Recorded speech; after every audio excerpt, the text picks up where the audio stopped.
Hello, Michael. I'm trying the mosaic mode on Seestar to see if we can get all of Messier 31 in. We're just going to hop around Messier objects tonight. I don't expect the weather to hold too long.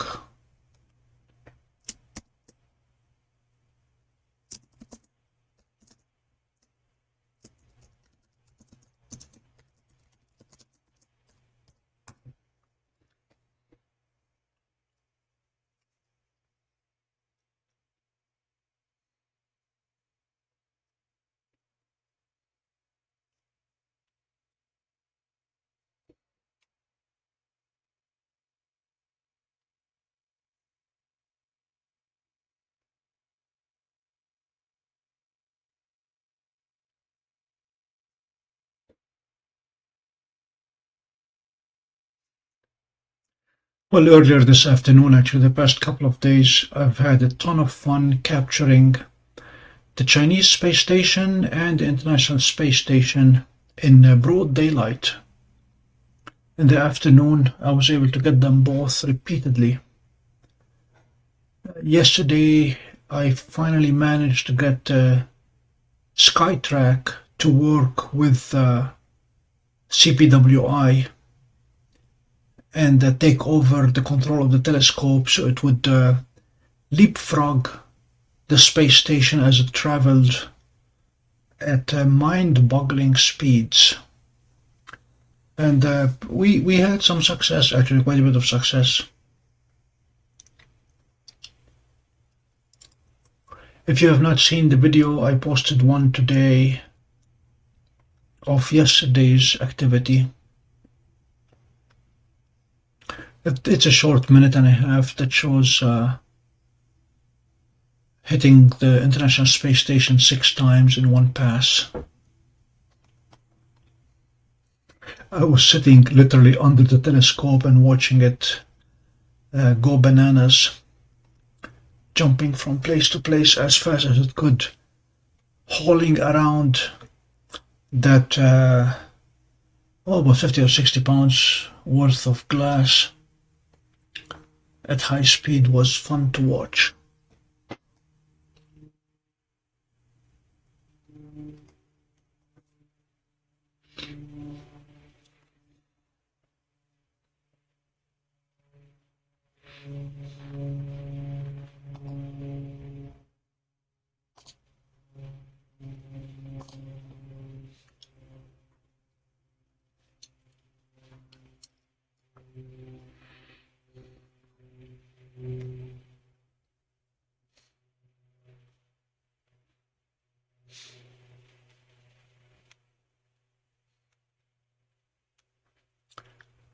Andromeda is a touch too hot for my liking. I may have to unsaturate it just a touch, we'll see.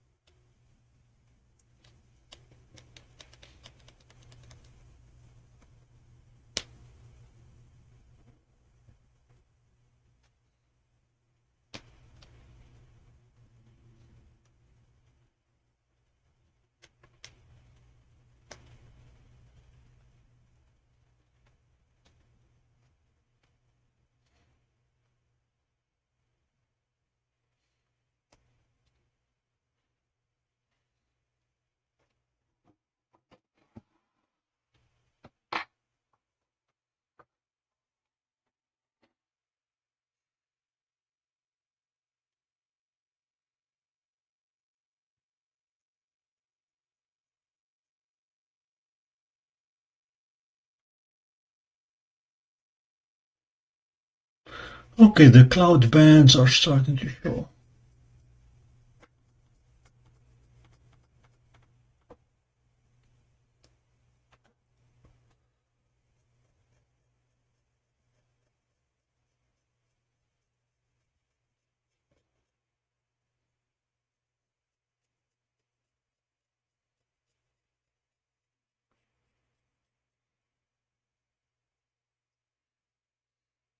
Hello, Jeff. Yeah, this has been work in progress for many, many years. The very first time I was able to catch it was quite a joy. And then gradually discovered that the best way to catch it is when it's transiting the moon. Have not had much success there, but I did get the Chinese space station transit the moon one time, and it was beautiful. But yesterday, actually Friday, on a whim, I decided to go star hopping in daylight during the daytime. Surprisingly, any star that is brighter, it was scary. I was able to see stars as dim as magnitude 3 with the C11 in broad daylight. And the pointing model was very, very good, or is very, very good right now. So first of all, I found Vega, no problem, and then I found Altair. And suddenly occurred to me, let's see if the International Space Station is around, and sure enough. So I pointed the telescope to where it was supposed to be, and I hit it. And then the next challenge was convincing Skytrack to track. It could not do continuous tracking because CPWI does not provide timely feedback on the location of the telescope.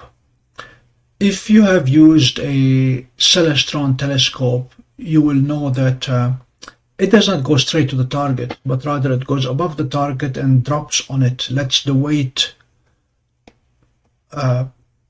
carry it down to where it needs to be to reduce jumping or bouncing.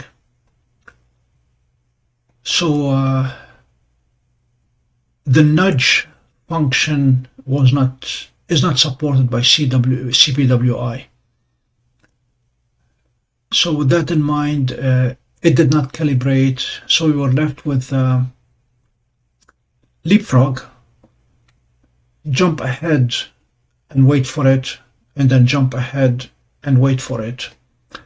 And that's what we did yesterday, and it worked like a charm. In one pass of the International Space Station, I was able to hit it 6 times. Actually, the C11 leaped in front of it and waited for it, and successfully got it 6 times in a row in a matter of just over a minute. Repeated that today with the Chinese space station. What mount do you have, Jeff?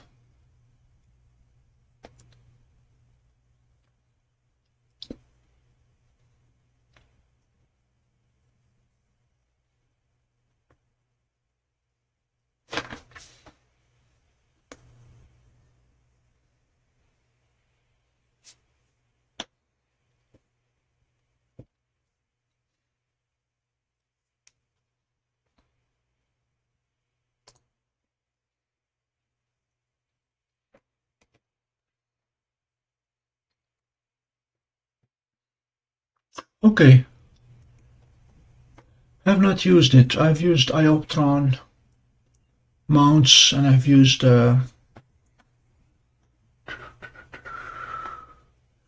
Celestron. I used to have a CGEM 2 from Celestron that was outstanding. I have an Ioptron Alt-Az Pro, but the pointing model on it leaves a lot to be desired. It relies on perfect leveling to find its way around the world.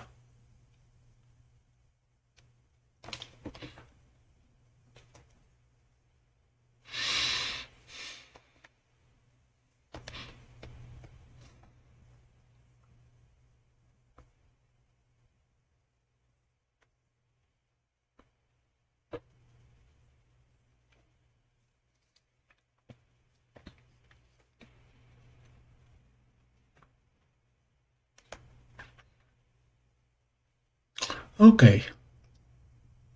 It'll be fun to see if it will track the satellite.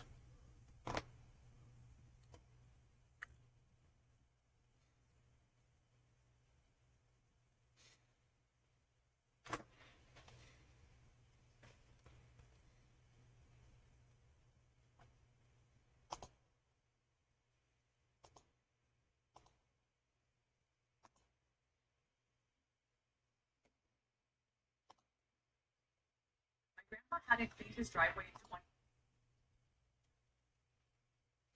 20.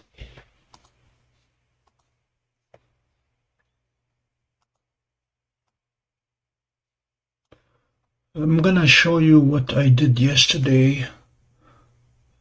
Stand by, should be able to pull display. Yes, there we go.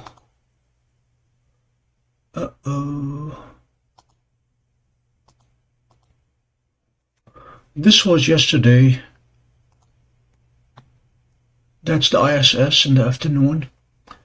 That was the first time I hit it. That's the second time. I deleted the 6-second blank in between hits. That's the third time. It was dropping on me from the zenith down, so you'll see the background changing color because we were getting closer, and the quality of the spacecraft gets worse and worse.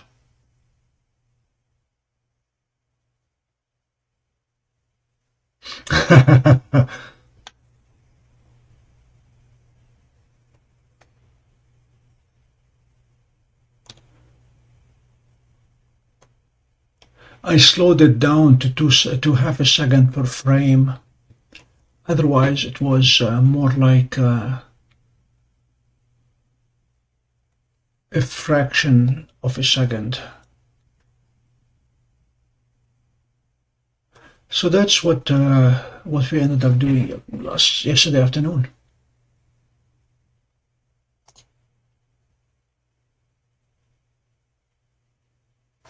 I got it in the frame. I was extremely pleased with the pointing model that CPWI provides.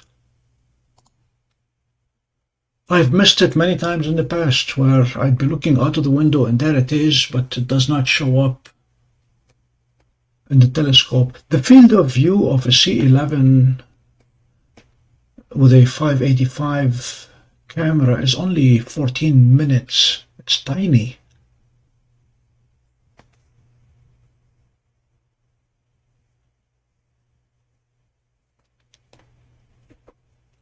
Obviously, the quality of getting it during daytime is not as good as getting it at night.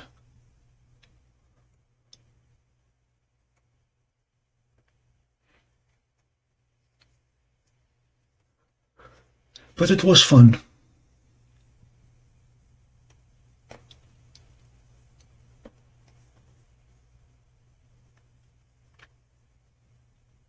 And by avoiding the need to plate solve, because you cannot plate solve during daytime, SkyTrack was able to just move on from location to location to wherever it thought the ISS would be, and sure enough, there it was.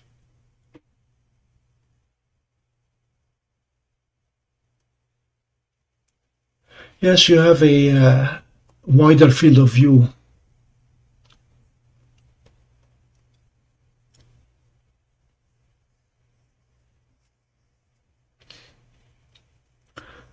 You have a better chance of getting it.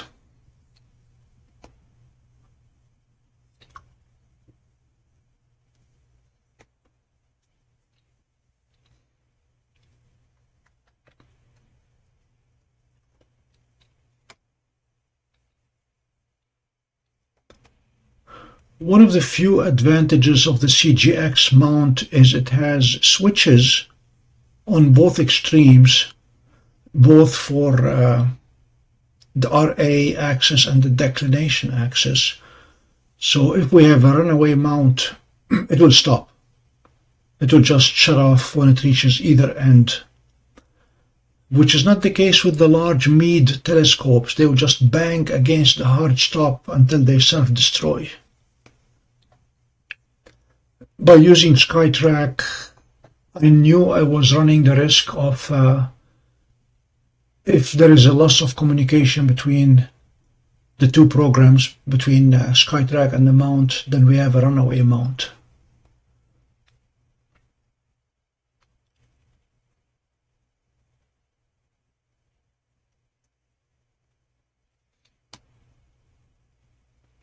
This mosaic buildup of Andromeda is looking okay.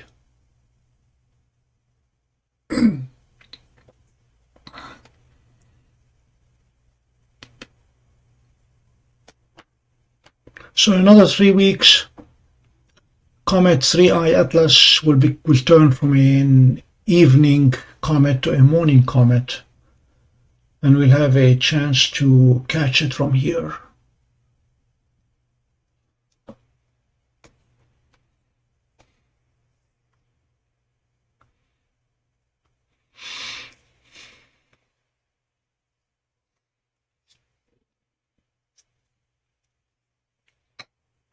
Jeff, if you are serious about chasing satellites, you may want to look at SkyTrack. The $10 investment one-time fee that I paid for it has been worth every penny.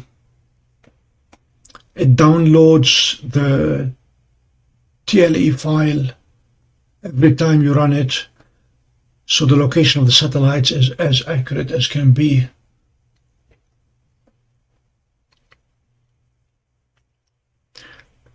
And it shows you where the satellite is and where the telescope is, and as they converge, you can just, anytime you want, hit track and it will track it. I don't know if your mount is supported for continuous tracking. It may be.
Jeff, I'm going to post a link to SkyTrack.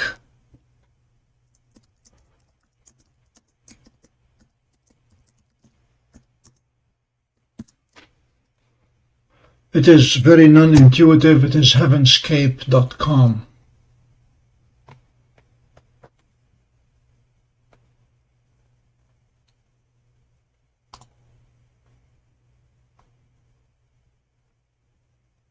Oh, they lowered the fee. I paid $10 for it. It's now $9. So you can pay $9 for it, and that gives you lifetime support.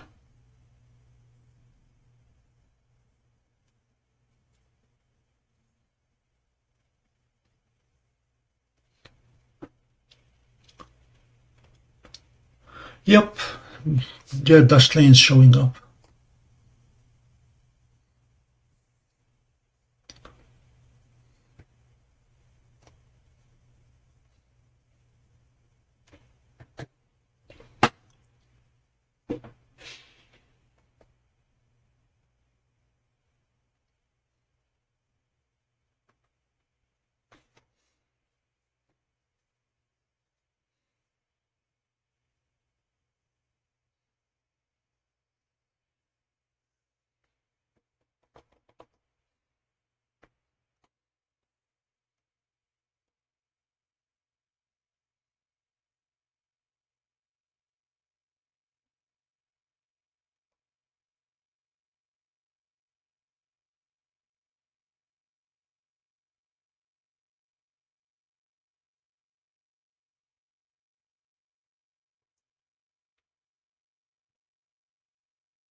We should be able to pick up Messier 33 afterwards.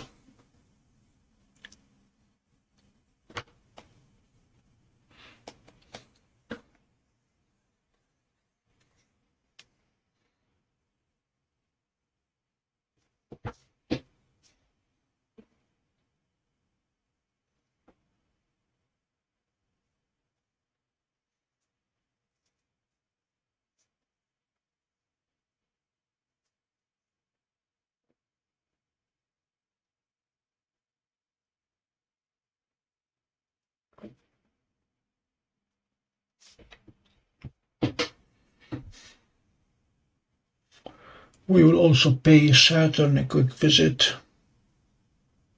We have M2, M15, M34,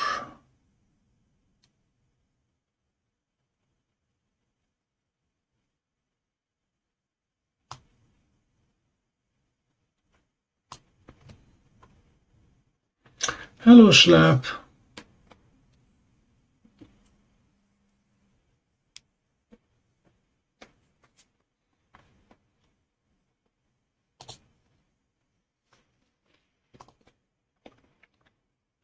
Slap, if you have not checked out my big accomplishment of the weekend, I was able to capture the International Space Station in the afternoon.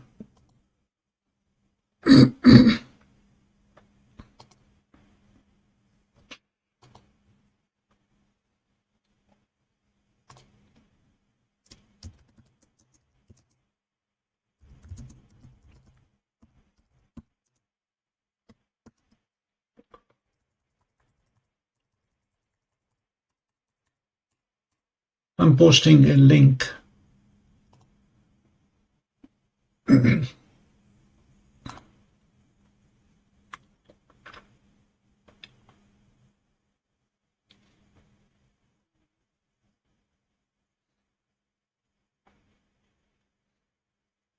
Wow, I was going to share a bit of trivia that M31 is the farthest object that we can see with the naked eye. Sounds like M33 may be the farthest.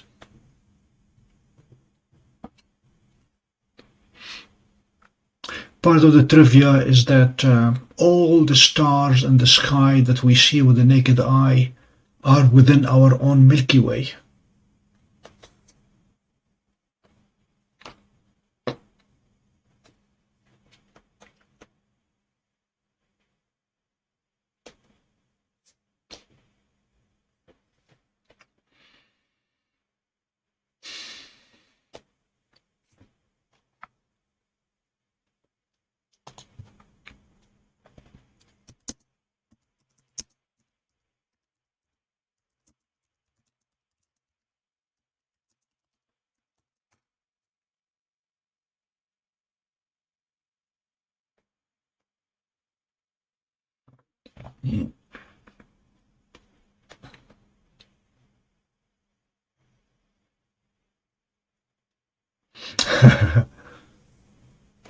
Yeah, I'm reading here, NASA says M33 has a magnitude of 5.7, making it one of the most distant objects that keen-eyed observers can view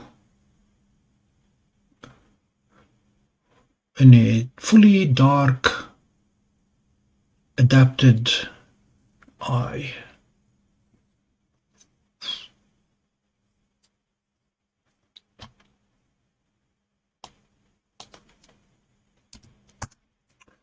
Messier 31, on the other hand, what is the magnitude? 3.4. Okay, that's a touch easier to see.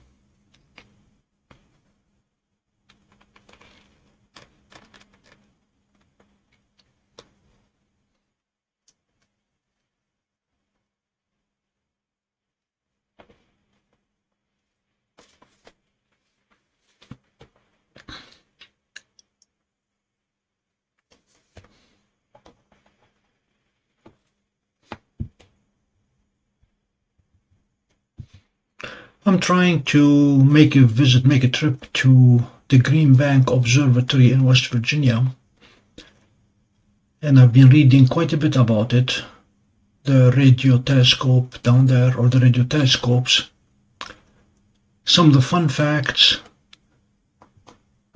gasoline cars are not permitted in the vicinity of the telescopes because the spark plugs generate a ton of RFI, radio frequency interference, and only diesel cars are allowed nearby. If you enter the area, if you take a tour of the telescopes, you cannot have Fitbits on or watches with Bluetooth. Certainly no phones. Hello, Isobig.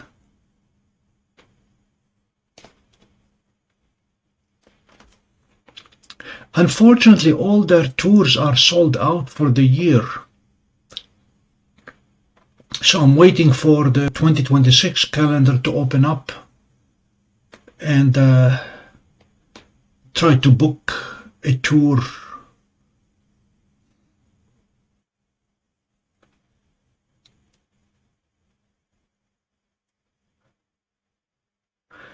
And this morning I read about the RT-70, the 70-meter radio telescope in Crimea was damaged by Ukrainian UAVs.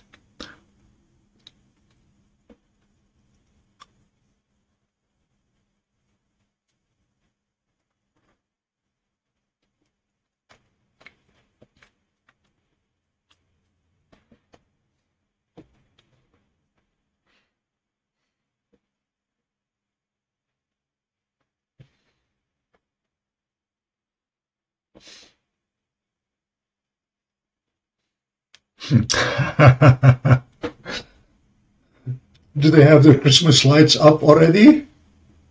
Or they never took them down?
Jeff, where are you? Where are you located?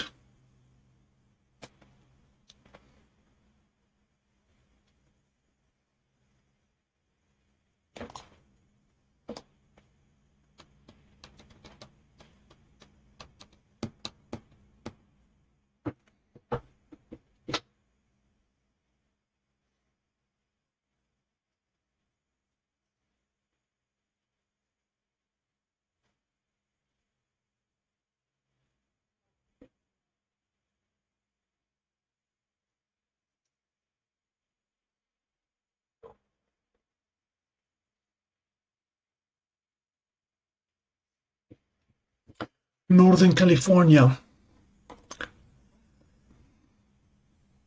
Well, thank you for joining us, and if you're not subscribed, please do subscribe. We hit 5,000 subscribers today, earlier today. Bortle 3, that's nice. Hello, Jacob.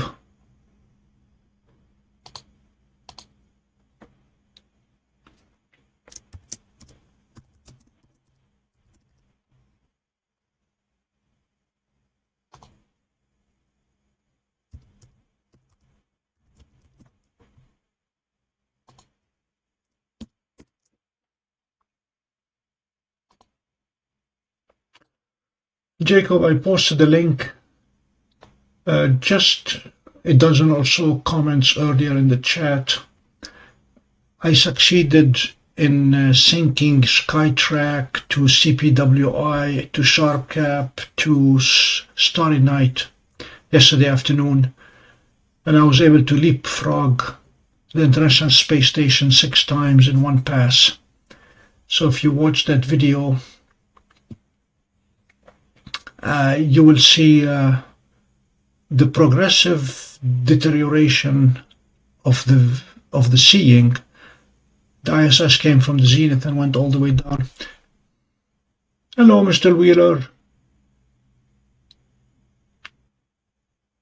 New York City, is that Bortle 12 down there? There should be a separate scale for New York City.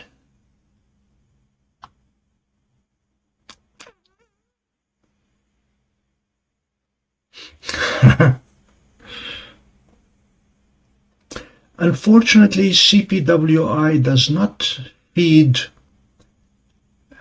mount location fast enough to allow for continuous tracking. CPWI and Celestron mounts have the bad habit, they don't go to the target, they go above the target and drop gently to it, relying on the weight of the telescope and the counterweights, which makes smooth continuous tracking an impractical proposition.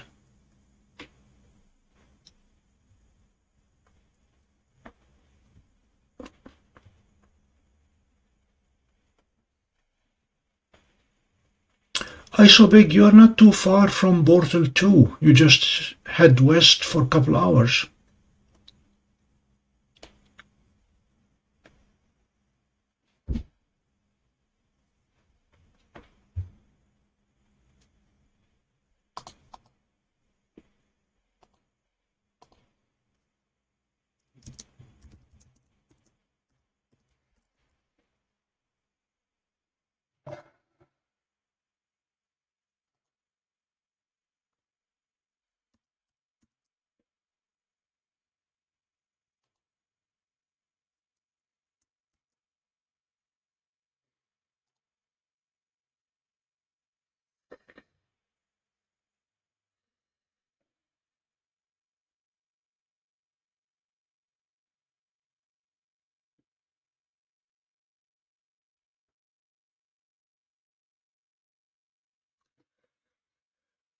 I hear you, same here. I prefer to observe from home than there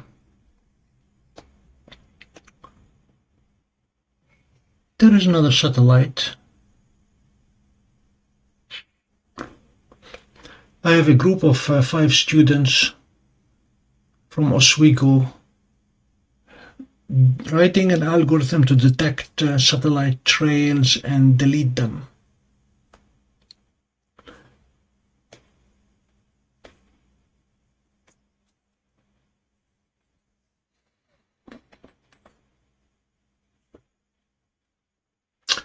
Good luck with tracking the ISS, Jeff.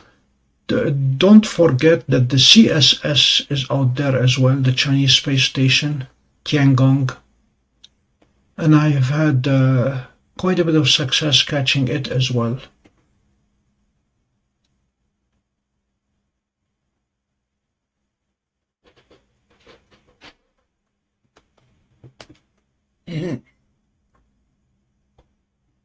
Jacob, on Wednesday I will be climbing the roof of Shineman Hall in Oswego to find out the best place with a direct view of Lake Ontario. We're talking about the total lunar eclipse on March 3rd, when the eclipsed moon dips into the water.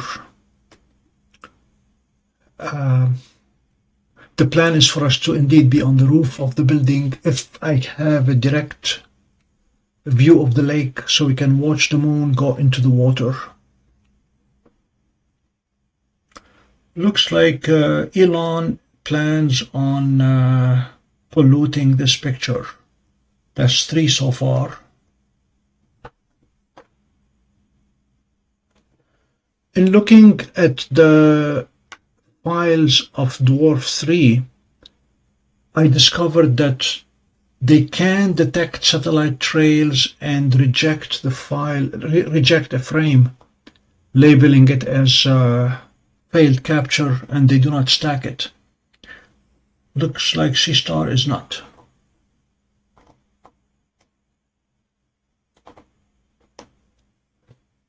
Slab, I slowed down the video obviously to half a second per frame. It was a lot faster. It was half a second per bunch of frames. Yeah, the ISS sped through at full speed. Now I'm trying to find out what the optimum frame rate is.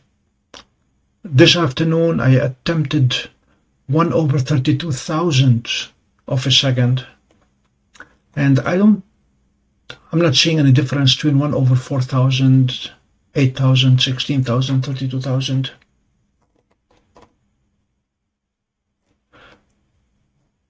I cannot say that I have seen Starlink satellites on my telescope other than we see them ruining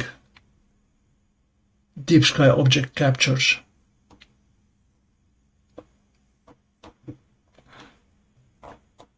I plan to attempt to image a Starlink satellite.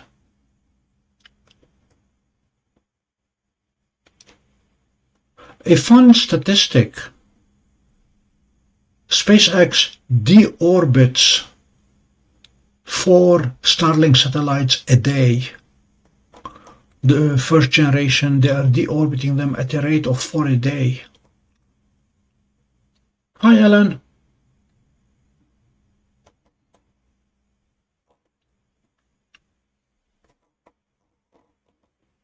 Ellen, if you scroll up on the chat, you'll see a link to yesterday's accomplishment, namely capturing the International Space Station during daytime, but hitting it 6 times during one pass by convincing the telescope to leapfrog the ISS and wait for it repeatedly.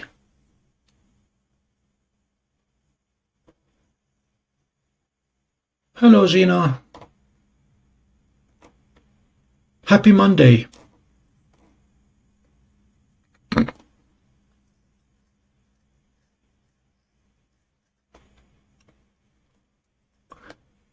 Since the weather is going to be miserable tomorrow, we're having our, what is it, our fourth live session this week.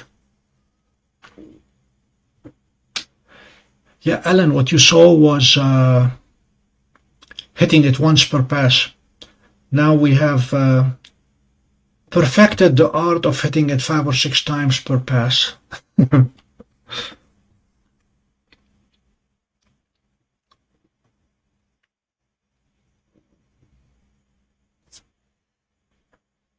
The weather forecast for tomorrow is downright lousy.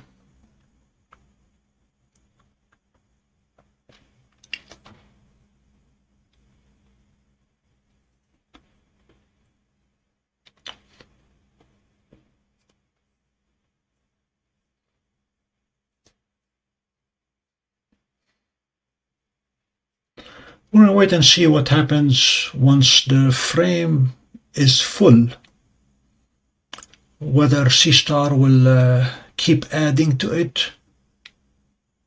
Okay, we have 4 Starlinks so far.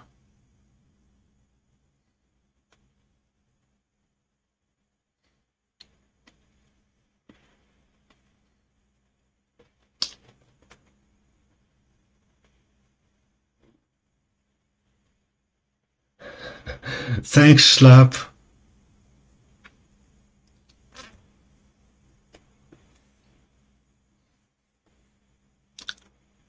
I expect to have a surprise for you all later this winter as the Pompey Observatory gets into radio astronomy.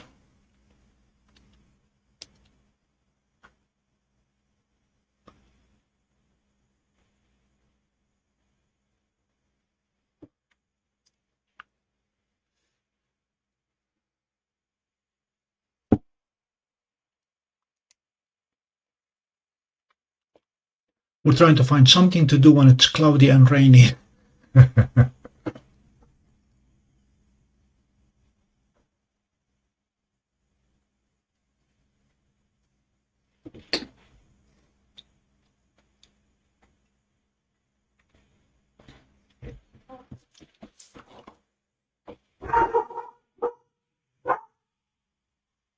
That is a dog. That is a dog, Zena.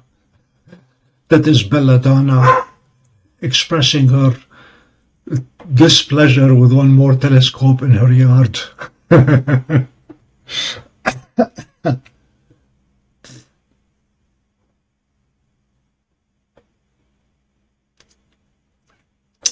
Now, when we start talking about spin flip and the electrons of hydrogen, of neutral hydrogen atoms,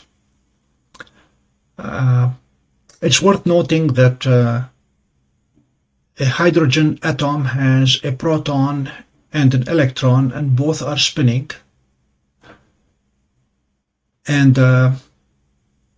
for whatever reason, we call it the quantum thing, the electron spin flips from clockwise to counterclockwise or whatever. And it does that regularly, once every 10.3 million years. So we're talking about 10 to the 7 years for one electron flip. However, Jupiter has about 10 to the power 57 hydrogen atoms. So with that in mind, you have about 10 to the 50 atoms flipping their electrons every year. That's almost as big as the federal deficit. Well, not quite. Nothing is as big. Anyway,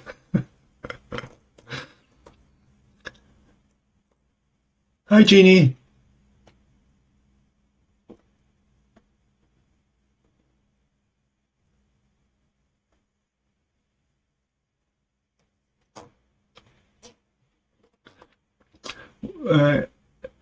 Chan, when I saw the origin and I read its specifications, it reminded me of Kodak. If you have not heard of Kodak, that's a company that used to make cameras and films. When digital cameras came out, and Kodak was the first to introduce them, Kodak declared that digital cameras are a passing fad that will go away, and they doubled down on wet films. That's what Celestron is doing with Origin. They're ignoring the fact that there are smart telescopes like Seestar and DWARF and the Vaonis, Stellina, and they are doubling down on old technology and building a very expensive Origin that is not as powerful as a $500 Seestar for all intents and purposes.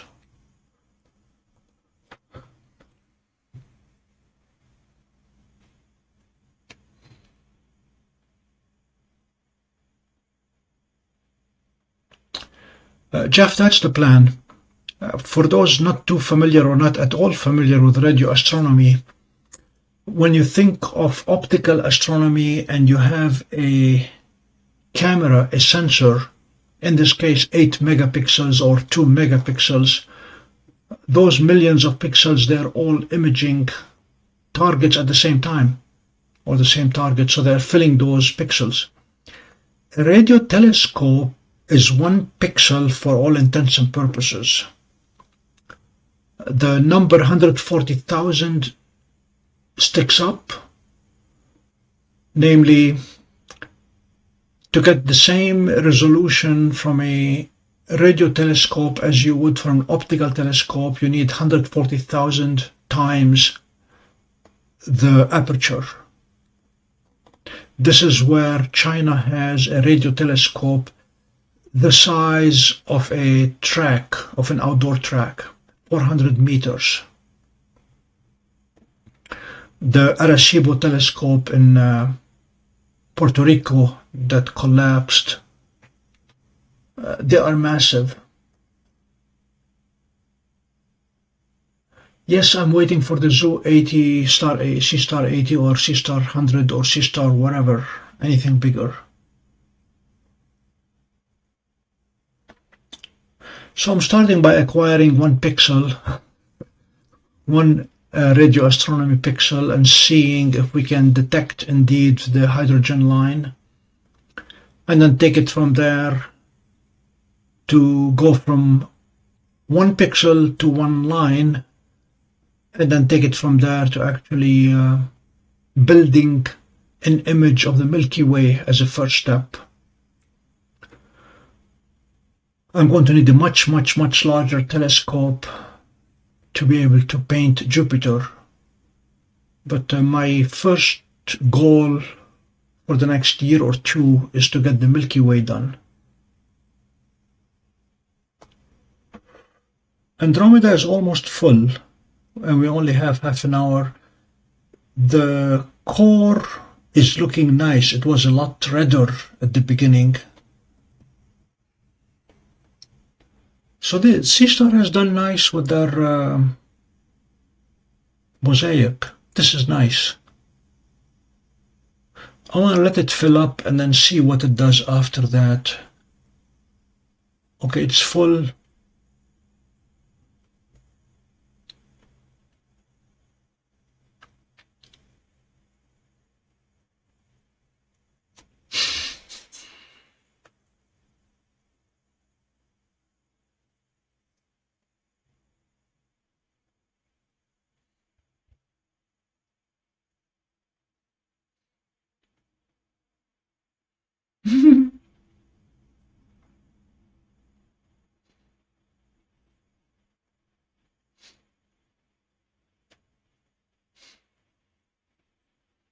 Yeah, I looked at the spider slab.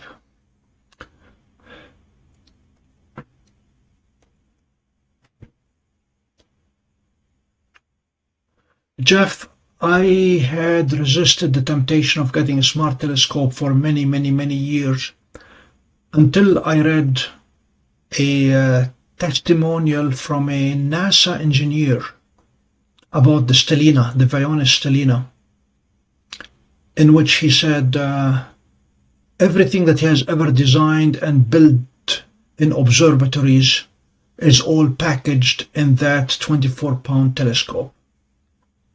And looking at the big setup that I had outside and realizing that that 24-pound had everything from plate solving to automatic focusing to lens heaters to prevent dew from forming, to tracking, I decided to give it a try. And then suddenly DWARF 2 came out and I thought it was a joke. But it proved to be, for whatever it was back then, $400, a powerful tool. Since then I have spent a lot of time turning a 16-inch telescope in Oswego at the university into a Seestar by equipping it with the same features, so I no longer have to align it, I no longer have to calibrate it. I just say go to, it goes, plate solves, finds what it is, and then finds the target using sharp cap and an ASCOM driver.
Jeff, I still remember many years ago, the very first time I saw Saturn with my naked eye through it was back then a 4-inch telescope. I still remember the feeling of awe that I had in seeing Saturn. Not through a camera, but through an optical lens, through a telescope.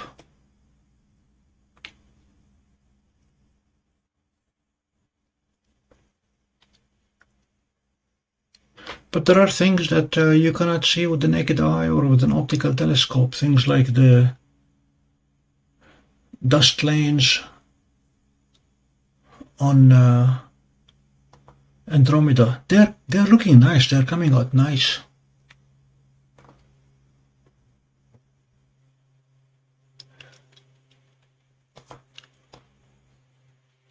Yeah, Saturn is not as sexy right now with the rings being edge on.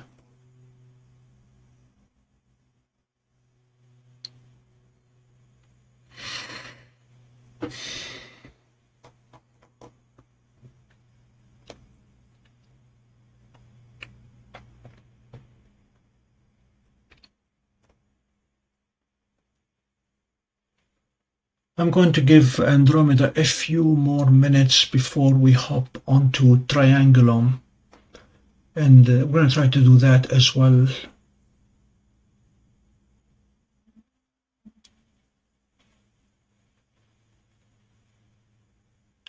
Jacob, I agree with you there.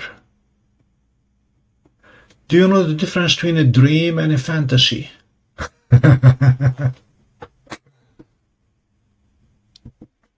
A dream has a chance of coming true.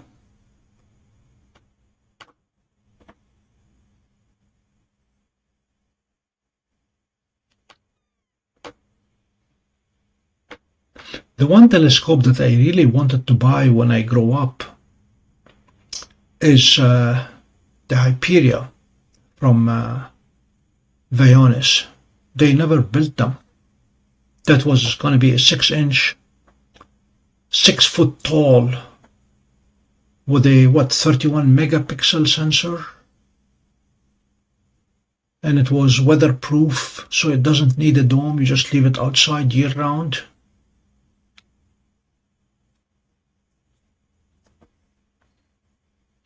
They were looking to sell it for what, $40,000, I believe, or $60,000, whatever. When I saw it, I contacted them immediately and told them to let me know when they start taking orders, and they never let me know that they are taking orders.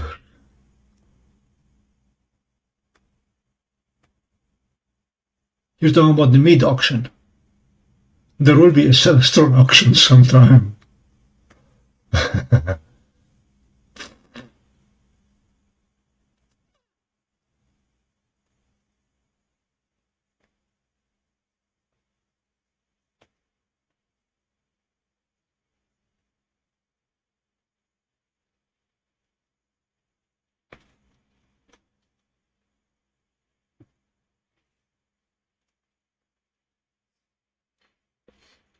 I had treated my CGX mount with disdain ever since I traded my CGM 2 for the CGX.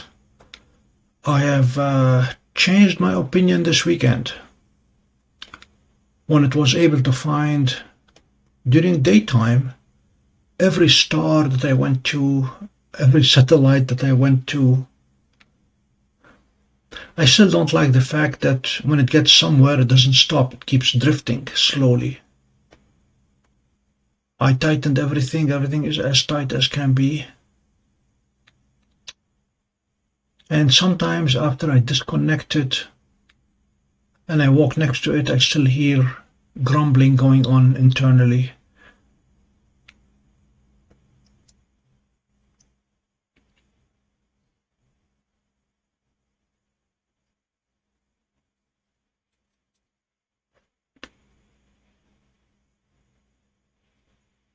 Slap, what mounts do you have in mind?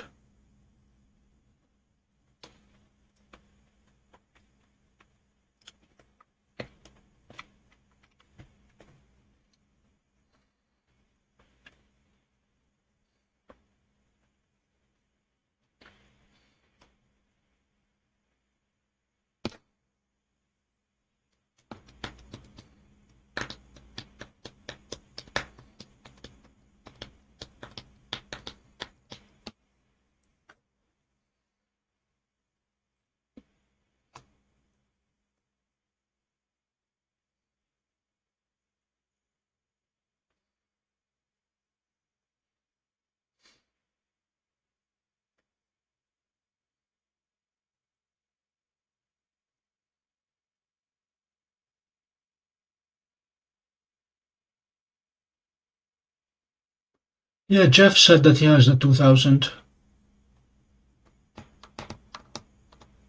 Gina has taken up running. Good for you, Gina. I thought I'll convert you. Enjoy your run.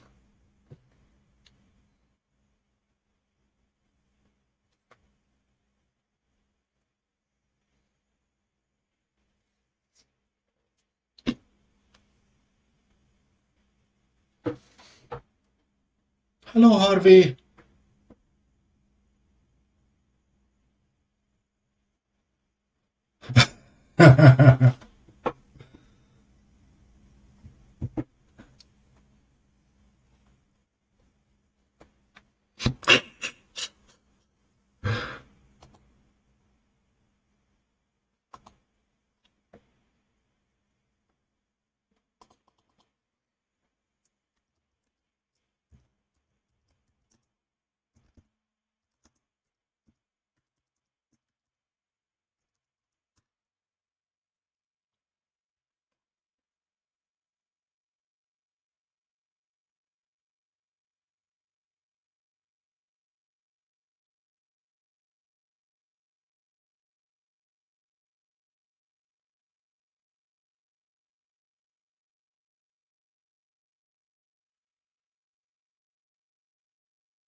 So the Shamrock Bank Observatory is only 500 miles from me. Maybe worth a visit.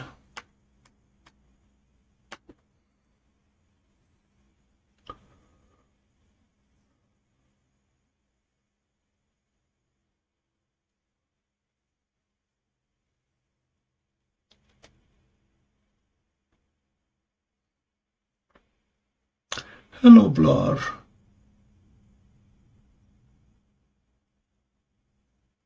Oh, I've done the the Iris Nebula many times.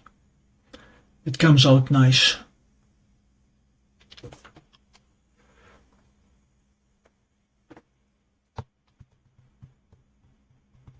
Hello, Otto.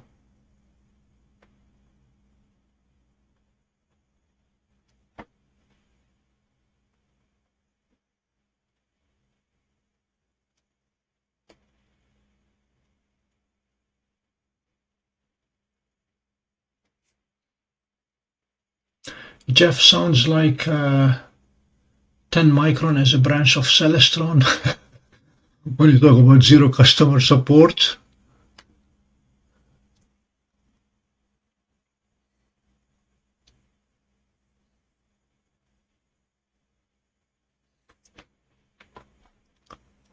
Alright, we're gonna hop off Andromeda at this point, but not before giving it a chance to use the AI on it and see what that looks like.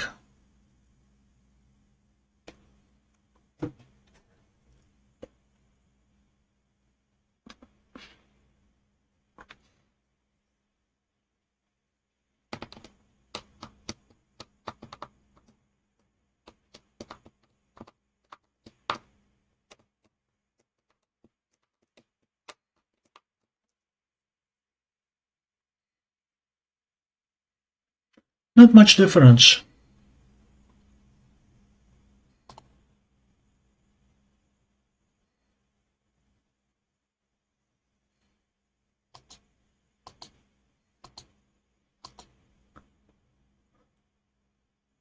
All right. We still have a very, very beautiful picture.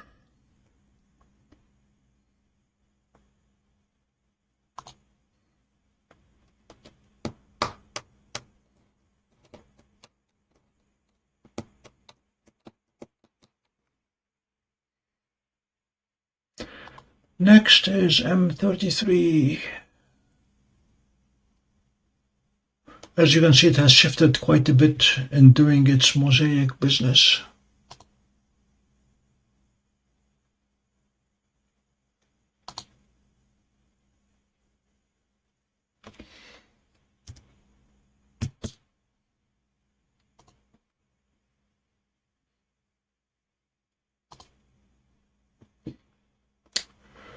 Let's do our framing.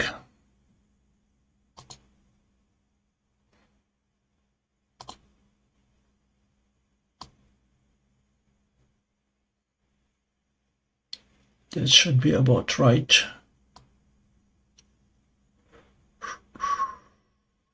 Yep. Let's go the full 90 degrees. That'll make it easier for the algorithm.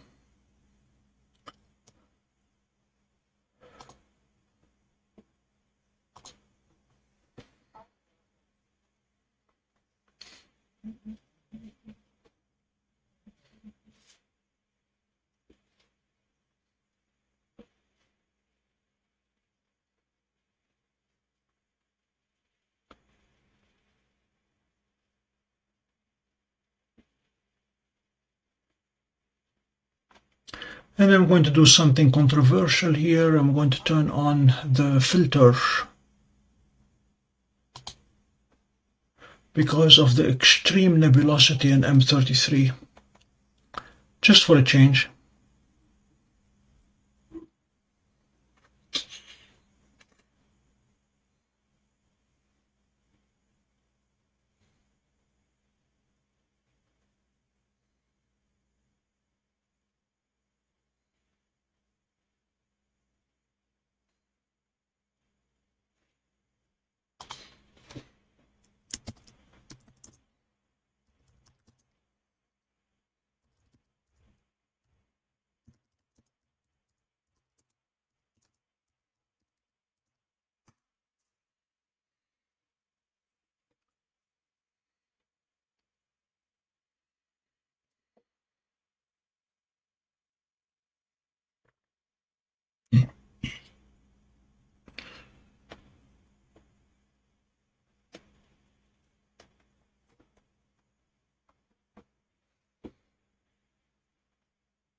I will be right back. Radio silence for the next couple minutes.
Very soon we're going to start turning on the heater.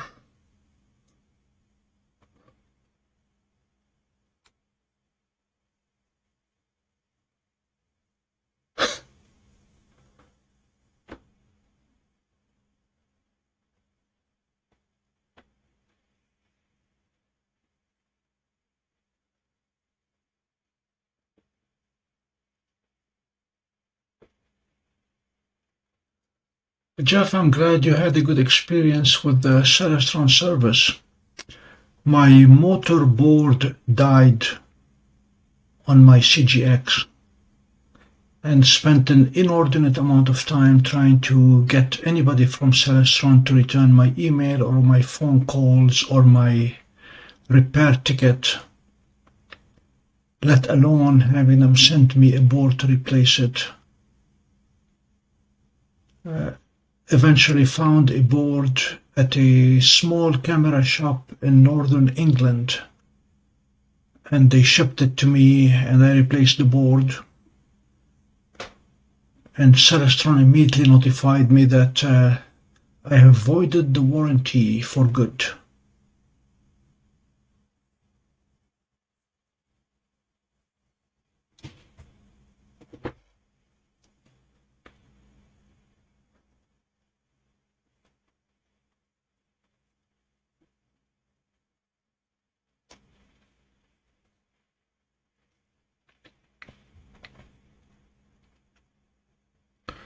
Looks like it has filled most of the screen, but we don't have much definition of the galaxy yet.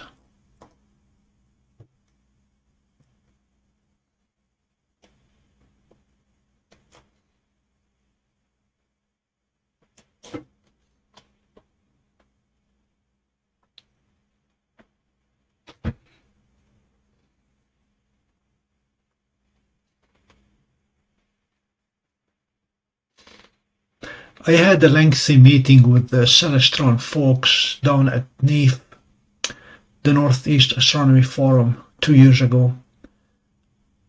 I wanted from them one simple firmware modification.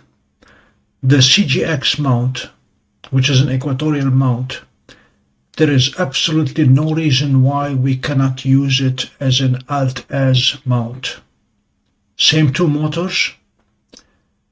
The iOptron mounts, on the other hand, you can choose for the same mount if you want to use it as equatorial or Alt-Az. I had reasons why I wanted to use my CGX with my 11-inch in an Alt-Az mode,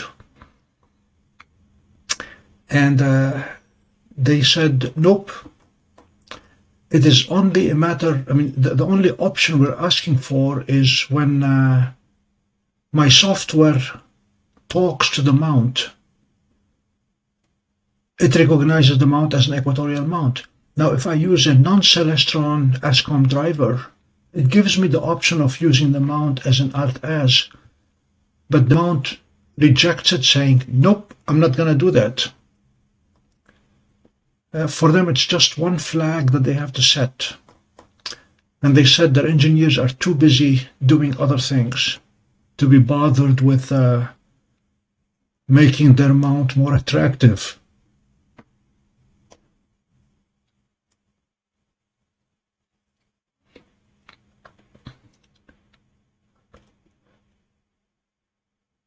This telescope here is 50 millimeter.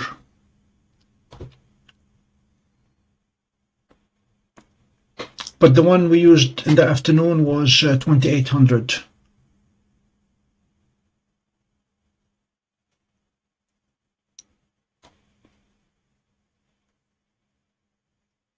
Or is it 280? Whatever. 11-inch.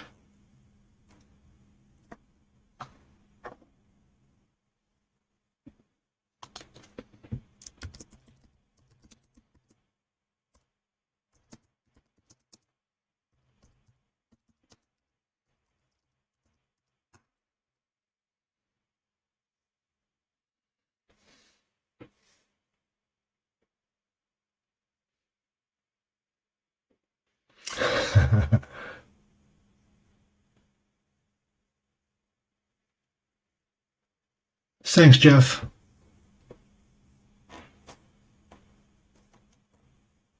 Alan, let me tell you my experience with AI.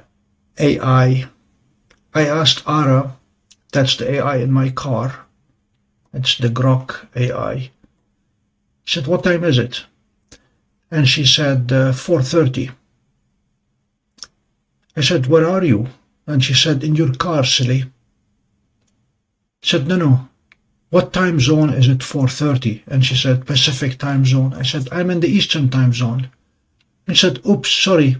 Then it'll be 1:30. I said, what are you talking about? She said, there is a 3-hour difference between Eastern time zone and Pacific. I said, yeah, but not that way. If you have 4:30, how can I have 1:30? And there is AI for you.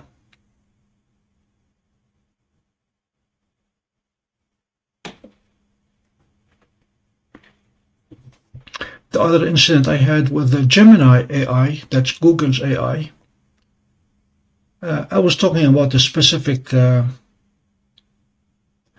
ETF, Exchange Traded Fund, TLT to be precise. It's the 20-year US Treasuries.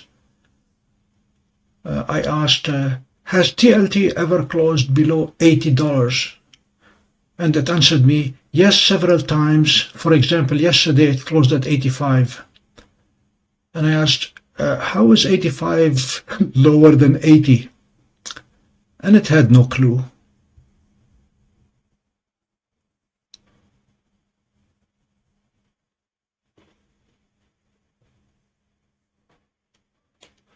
And my third funny incident with AI, my wife and I are working on a documentary on the legacy of Private Emmett Preston, the only soldier from our village killed in World War I.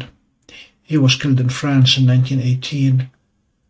We have a picture of him when he enlisted, and we have a picture of his class when he was in school. There were about a dozen students. We were trying to find out which of the kids grew up to the 18-year-old who enlisted in the army.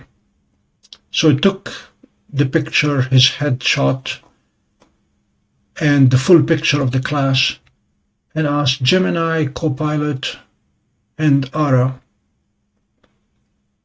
which of these grew up to become the soldier? And they gave me 3 different answers. Actually, the funniest one was Microsoft's Copilot, because it picked one of the girls in the class and said, that's your best pick based on facial features. Okay, so his sister was in school as well, but nevertheless, 3 different answers for the same question.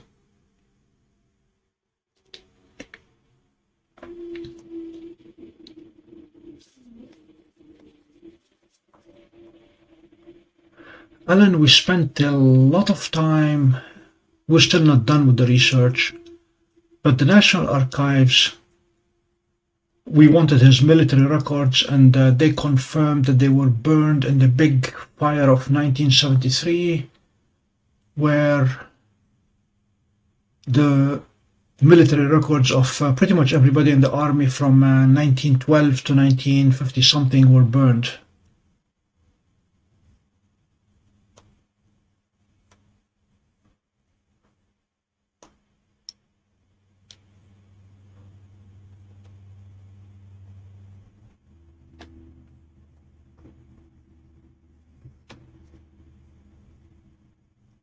Now we're trying to track down,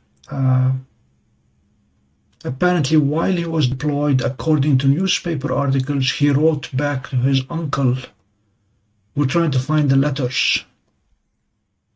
We are tracking down every descendant 3 generations later of that uncle to see if anybody has a shoebox under their bed with those letters in it. So far, no luck. We keep calling on people and emailing people and knocking on doors. asking them to look under their beds if by any chance they have a box of letters dated 1918, written in France and sent by ship.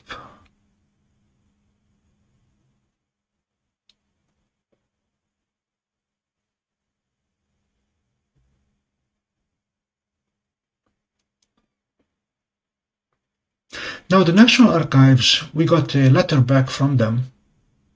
First of all, I was surprised that they responded as fast as they did. It only took 3 weeks. But in their communication back, they say that we probably know more about Private Emmett Preston than they do because they have nothing on him.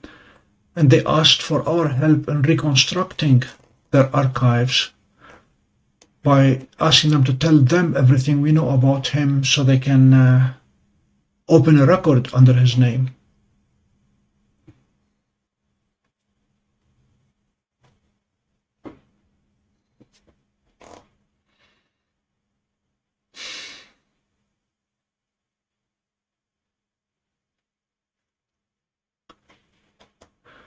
Maker, if you're building a telescope, you may want to go with a refractor as your best bet.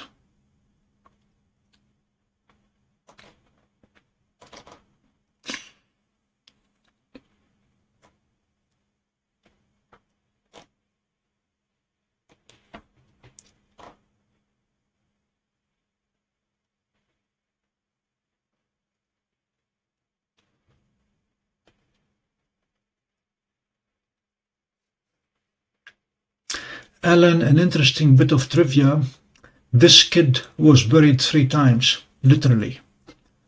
When he was killed in the Battle of Saint-Mihiel on September 13, 1918,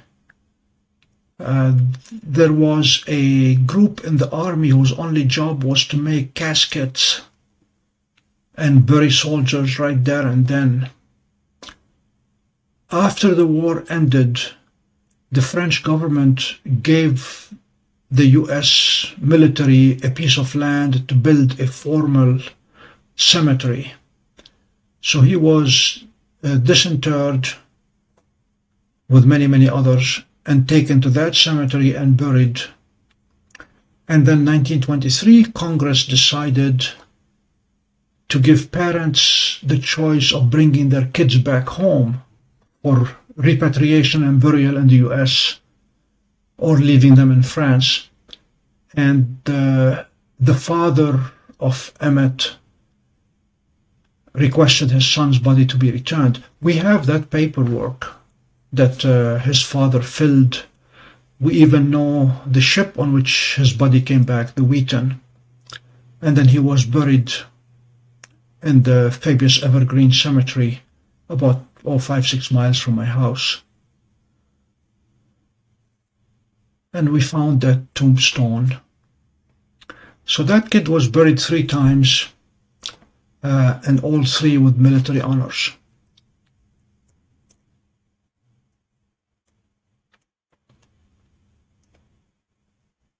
And the big irony is, on the day of the battle, Pershing, who was commanding the forces there, in his diary, the only thing that he wrote was that it was his birthday and all the good wishes that he received, while 4,500 of his men were killed in the bloodiest battle of World War I.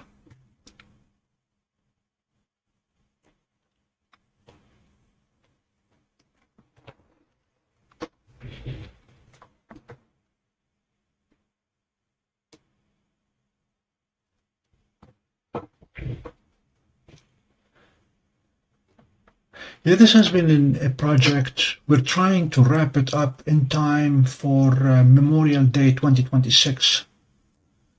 So we will have a 12 to 15 minute video documenting the legacy.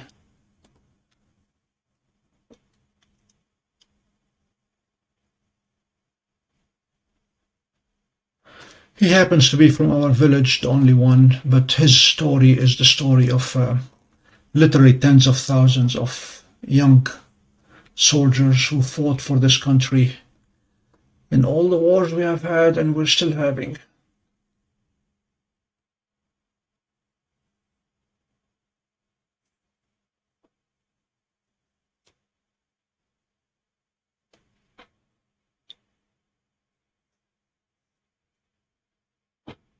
Alan, come back in a few months. That video will be on YouTube, will be available for all to watch. It all started 2 years ago. There is a stained glass window in the church dedicated in memory of Private Emmett O. Preston, Headquarters 23rd Infantry. And on Memorial Day that year, they were reading the names. And I asked the old lady who was reading the names, how about Emmett? And she said, nobody knows anything about him. And my wife said, we're going to find out everything we can about him. So that it became a project. Today, in my research, I stumbled upon a piece of paper that shows that the stained glass window was installed in 1930. So that'll be 12 years after he died. And it was donated by his aunt in memory of her nephew.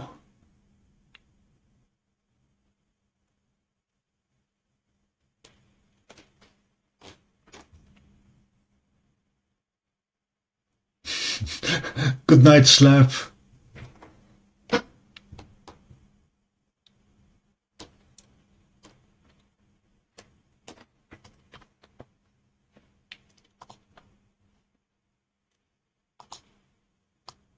We're going to treat this with some nebulosity here. There we go.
It is. Adjusting the contrast is bringing out some more of the galaxy.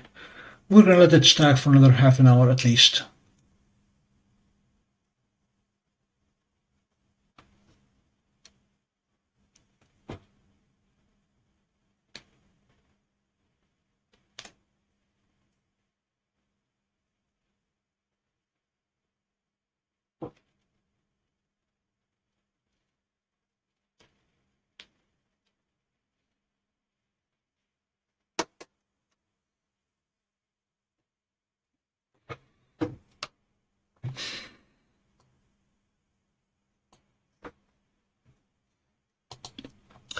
Astrospheric is giving us a couple more hours before the clouds move in, so we'll keep our fingers crossed.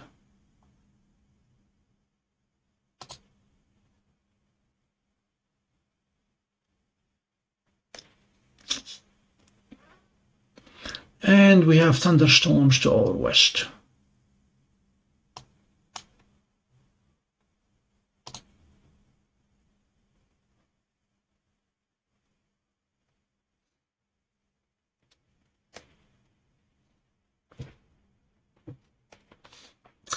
Let me show you the picture as seen by Satellites.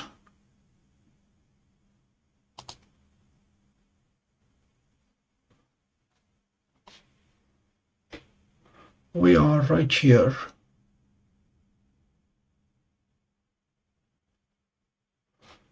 And if we take the clouds out,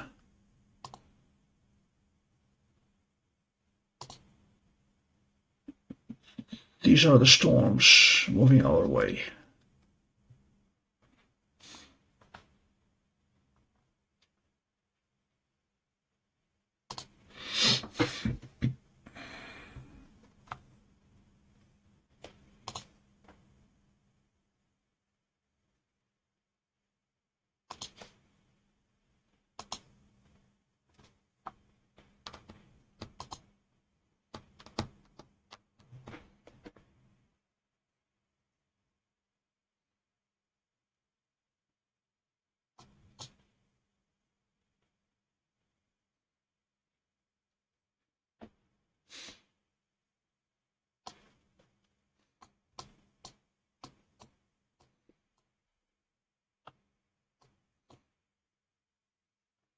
This is interesting. I did not realize that the satellite image shows the actual brightness in the ground from city lights. Let me show you.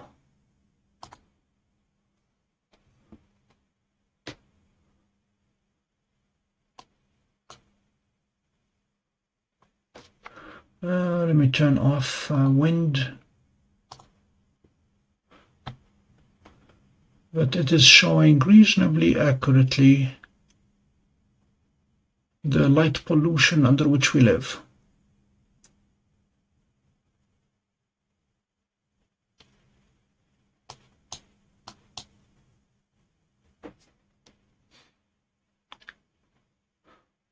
We are right around here, Bortle 4.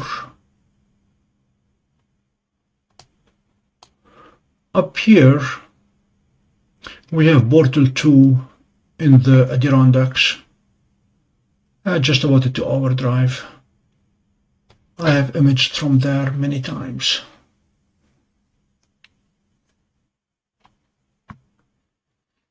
And as we talk about the lunar eclipse in March, we will be in Oswego, looking west as the moon appears to set in the lake, in Lake Ontario.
No, we're happier at 20.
Hello, Donnie.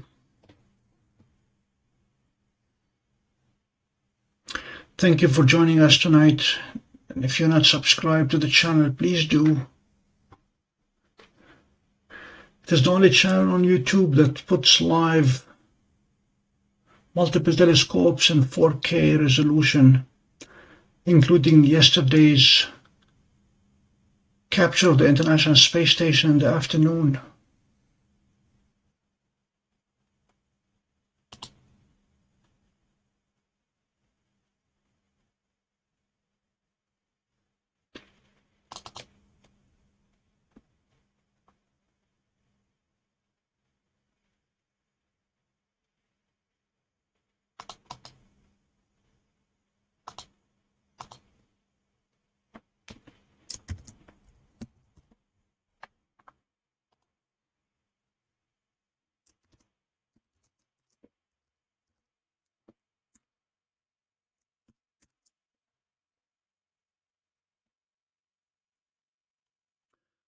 I can give you a quick link if you don't want to go through the multi-hour video.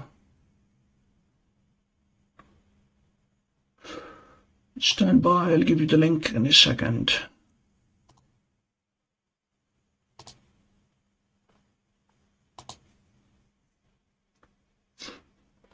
We were live for about 4 hours picking up space stations. We got both the Chinese space station and the International Space Station.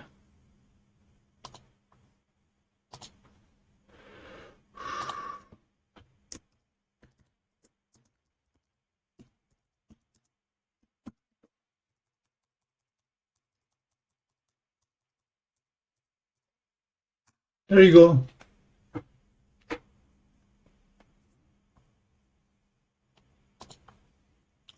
You will see 6 passes because we managed to get the mount to leapfrog the ISS and wait for it. And with every hit, it got worse because it was getting lower in the atmosphere.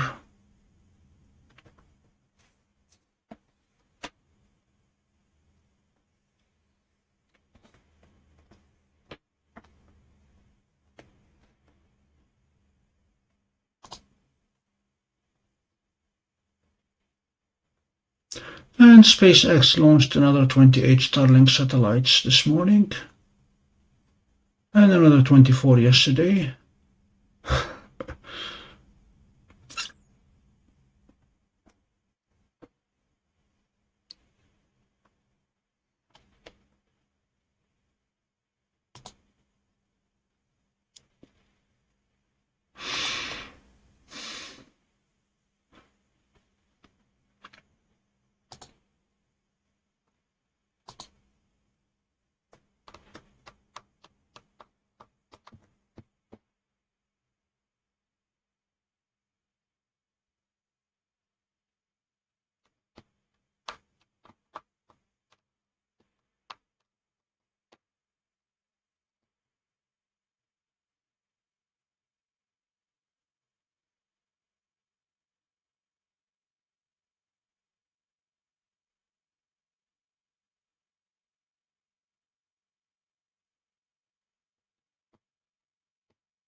Hello, Jeannie.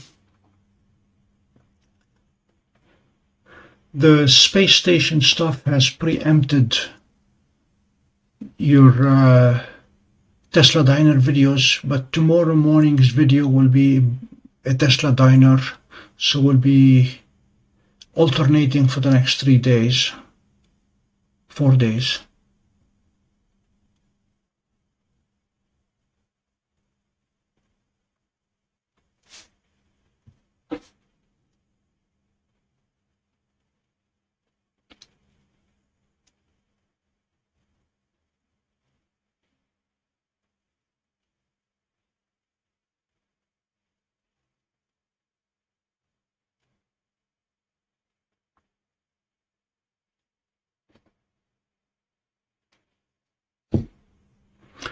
Jeannie, the big challenge with the International Space Station had been and remains, during daytime there is no plate solving that can be done. And I have been working literally 3 years now on convincing my CGX mount on building a pointing model on it that will allow this kind of performance, and finally achieved it. Last time I did that, I walked into the telescope, the tripod, and moved it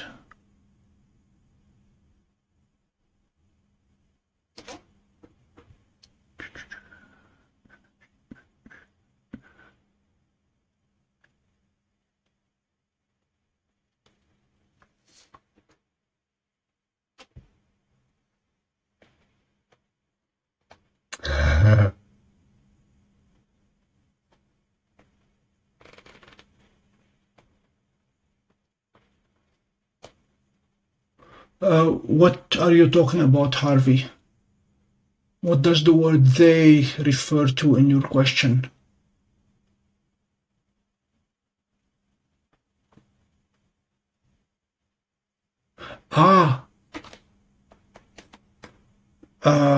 The Starlinks. I don't know. They have been recycling. They have been bringing back to Earth the old ones. I read somewhere that they are deorbiting 4 satellites a day of Gen 1 as they replace them with Gen 3. Sorry, with Gen 2. Gen 3 is going to allow direct satellite to cell phone. And SpaceX signed up with T-Mobile, so that if you are a subscriber, if you have a T-Mobile phone, you will be able to receive data directly from satellites in places where there is no cell coverage. So this sounds more and more like an ongoing long-term project. Plus, this is where it gets fun. Jeff Bezos is trying to build a space-based internet as well to provide you connectivity via satellite to compete with Starlink. But guess who is launching his satellites for him? Drum roll, SpaceX. Jeff Bezos is paying SpaceX to launch his satellites so he can compete with Starlink. And SpaceX has no problem taking his money. The other funny thing is Northrop Grumman, who tried very, very hard to prevent SpaceX from launching satellites for the military, now is using SpaceX to launch their own Cygnus XL transport vehicle to the International Space Station. Last week's successful launch to the International Space Station, SpaceX was launching a Northrop Grumman vehicle.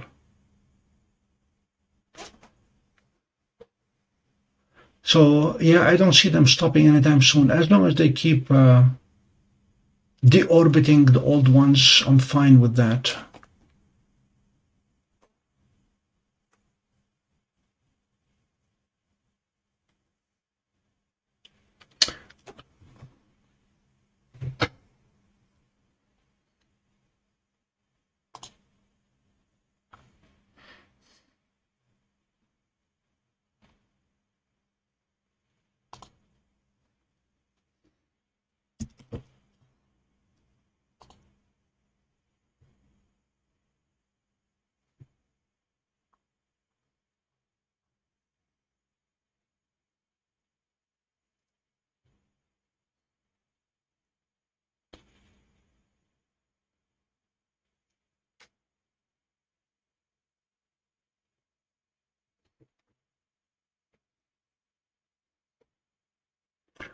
I am examining an actual detailed image of Triangulum, wondering if Seestar made a mistake in stacking.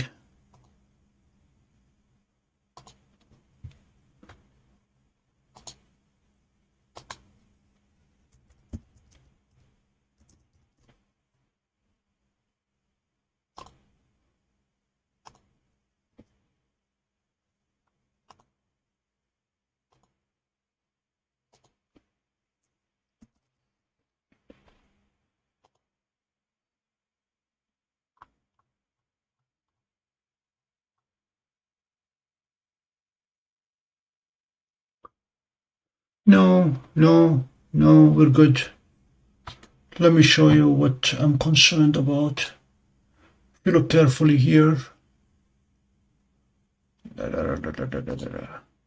Okay. Here, this row of stars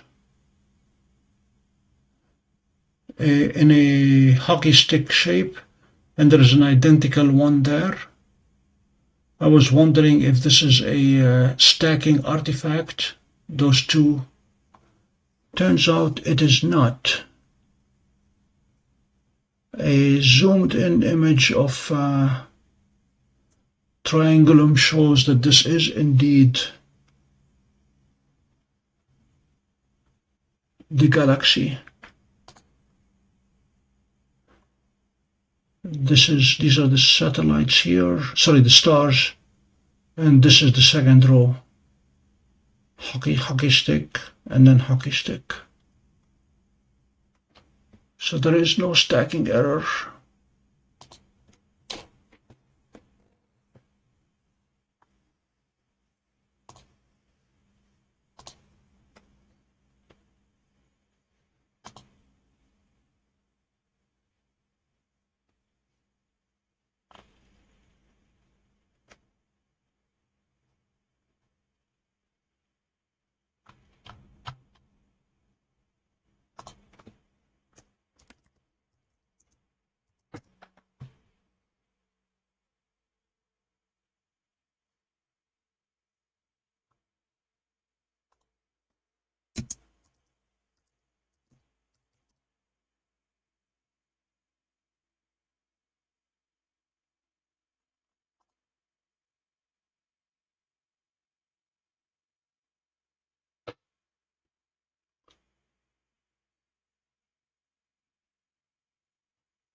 Toast, I decided to enable the dual band filter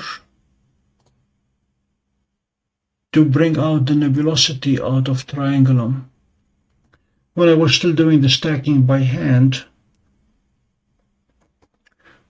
I would capture 100 or so frames without the filter and then another 100 or so frames with the filter and then combine them all together. And the resulting galaxy looked gorgeous. We're going to see what AI will do for this one, but I plan to wait another 15 minutes of stack time on Triangulum. So we'll revisit it at 45 minutes to see what it looks like and then decide if we're stacking more or not.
Jeannie, we're going to take a peek at Saturn after this one.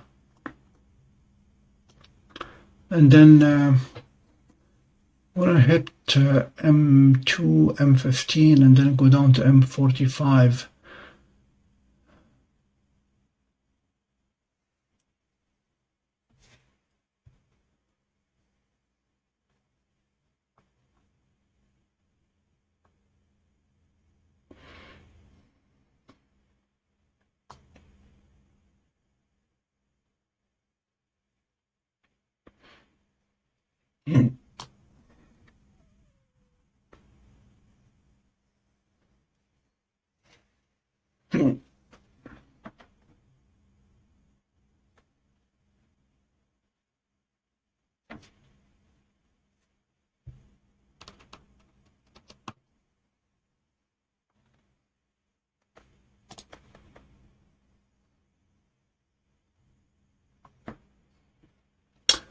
Hello, Tonerlo.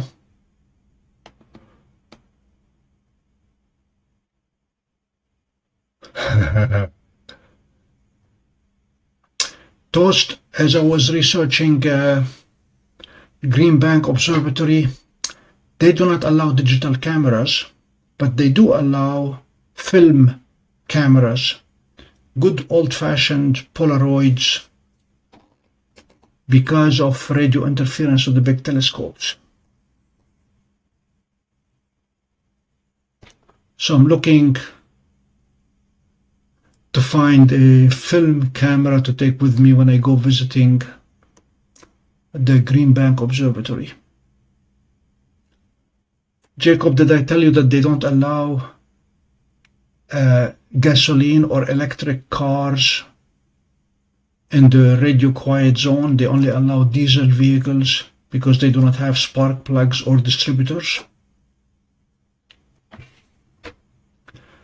You cannot wear your Fitbit or your digital watch if it has Bluetooth on it or Wi-Fi or cell or anything.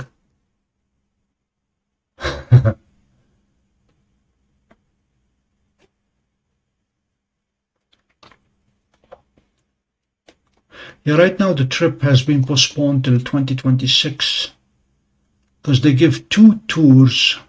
One of them is an engineering tour, and I definitely want to take that one.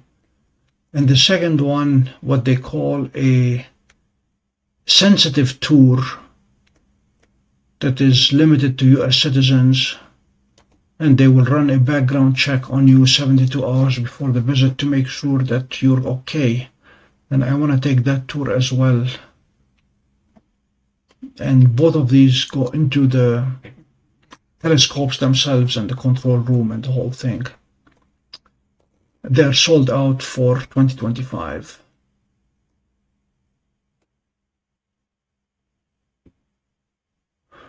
I don't know about pacemakers. I don't have one yet. Yet is the operative term.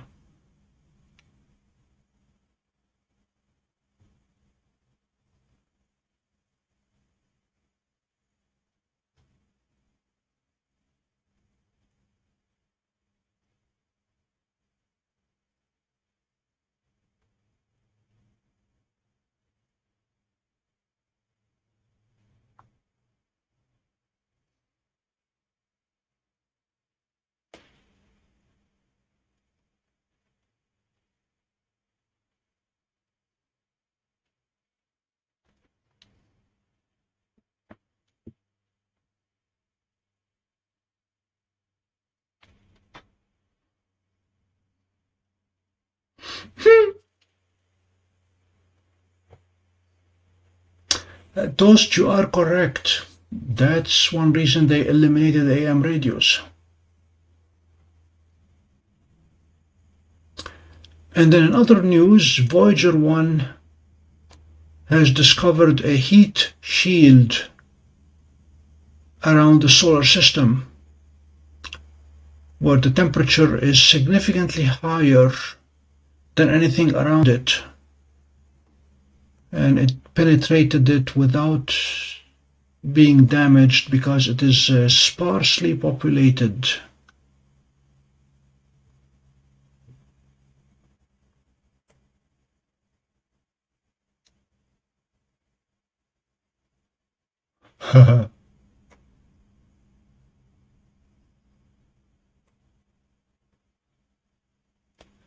Toast, you're taking the wrong perspective here. They solved the problem by eliminating the AM radio. If the choice is to eliminate the car or the radio, they eliminated the radio.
I don't know if this is news or AI generated, but there is a claim that a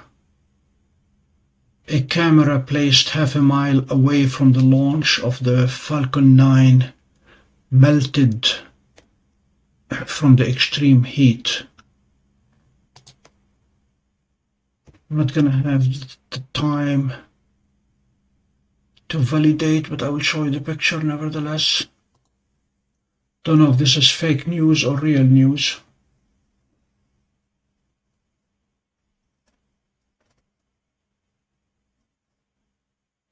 Jeannie, were you there when that happened?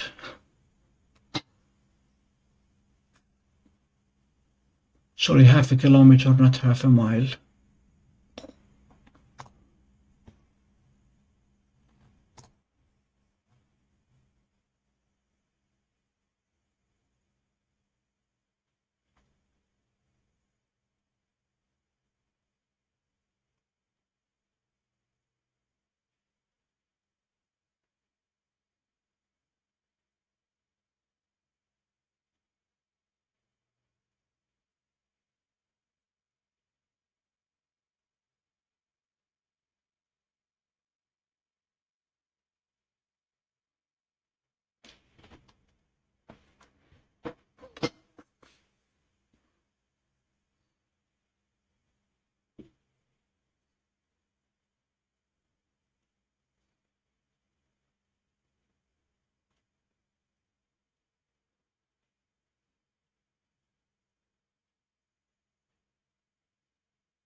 Yes, Jeannie, I was showing a picture of a camera that melted during the Falcon 9 launch, and I was wondering if that was your camera.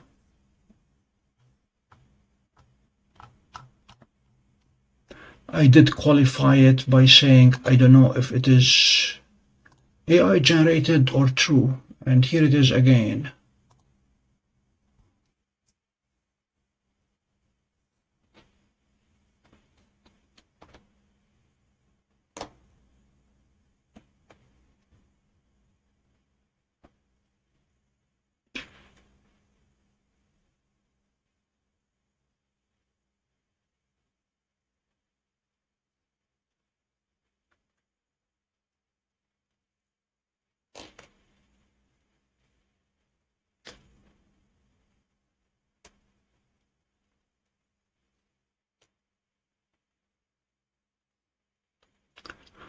Now, I became suspicious when kilometer was spelled in French and when they used kilometers instead of miles, because half a kilometer is a lot closer than half a mile, obviously. So, don't know, have not been able to double check that information, but it's a pretty picture.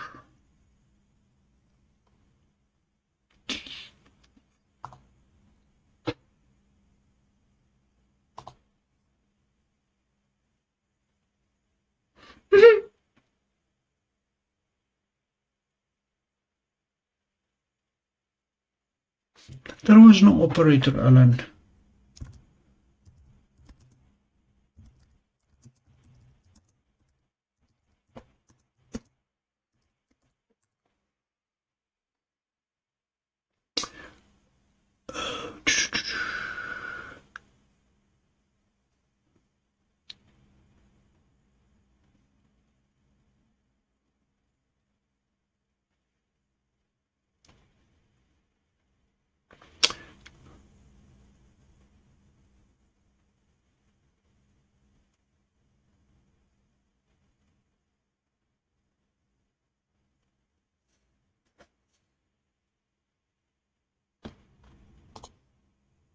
Alright, here's the rest of the story. That incident happened in 2018, 7 years ago, and the camera was not burned by the heat from the launch, but rather the launch triggered a grass fire, and the grass fire eventually got to the camera and burned it.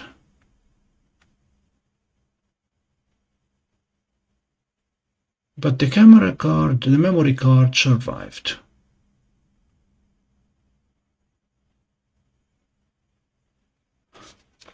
So that same picture, the rest of the story, it's a 2018 incident,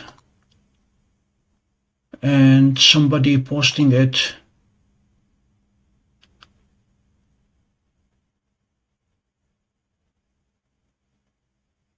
today or yesterday with no mention of a date of it happening.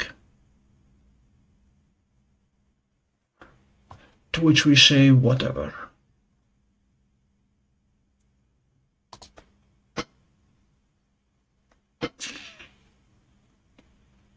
Alan, it's on the web, so it must be true.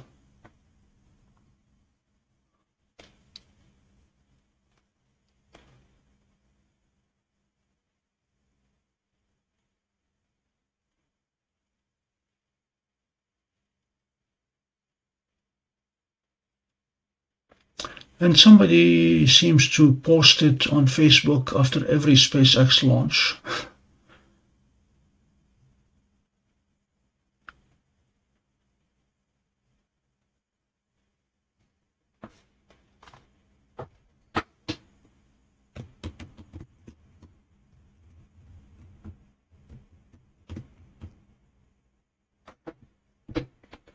I want to give Triangulum more time. It is still taking shape nicely. Especially the arms are filling up.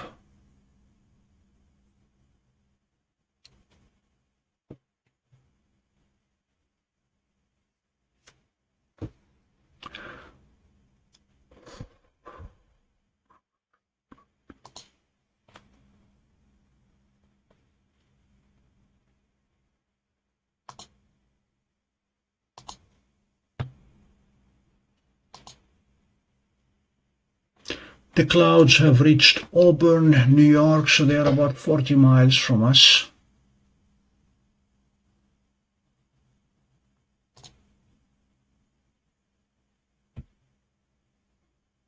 We're right here. So we have another probably hour or so.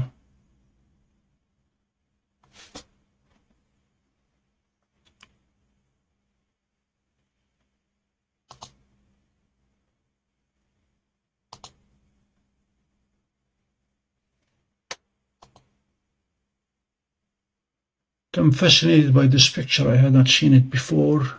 Satellite imagery shows you the amount of light coming off the ground.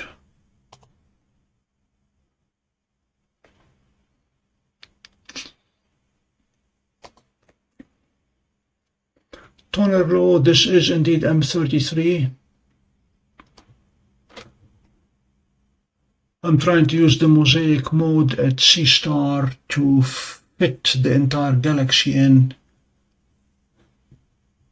That's why the S50 is rotated by 90 degrees, because I rotated the field of view by 90 degrees.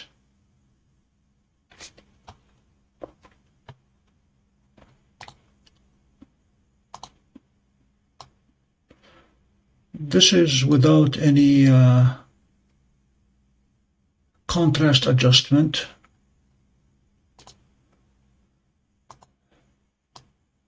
But I like it a bit more with some contrast.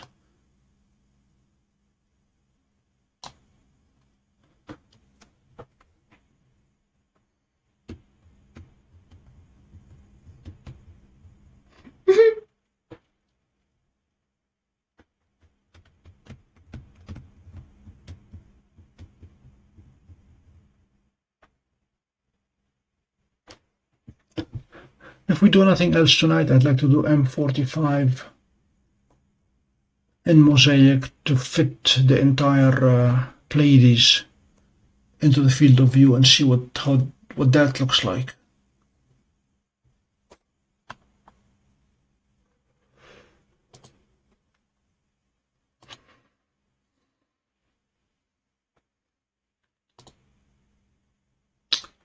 In the meantime, the Aurora dashboard is quiet. We're not expecting anything imminent.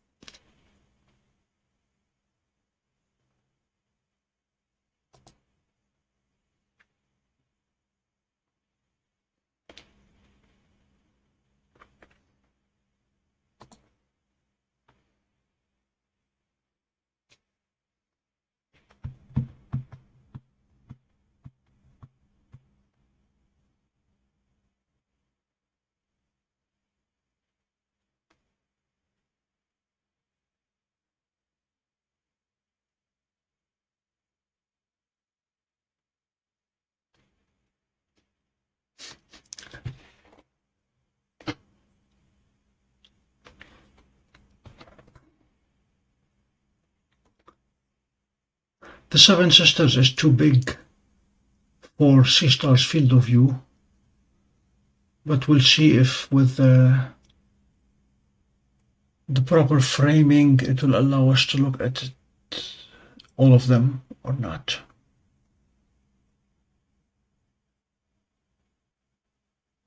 Yeah, Neptune and Saturn have been neighbors for a while.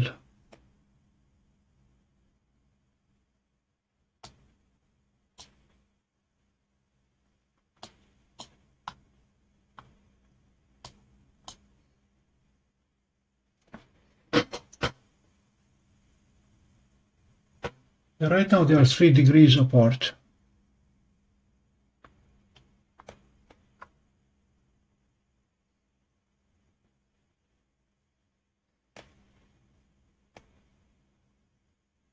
Uranus had been hugging Jupiter for a while, but they have parted since.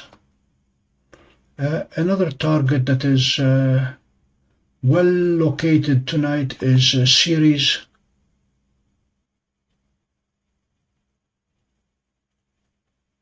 #1 asteroid.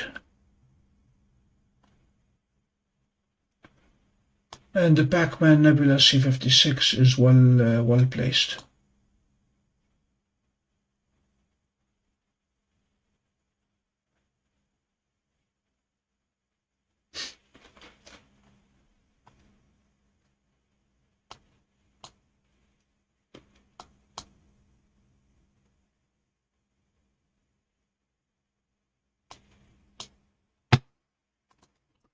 Is Uranus that close?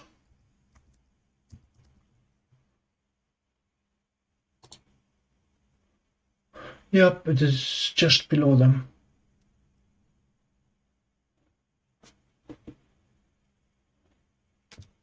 Yeah, it is 4 degrees below the Pleiades.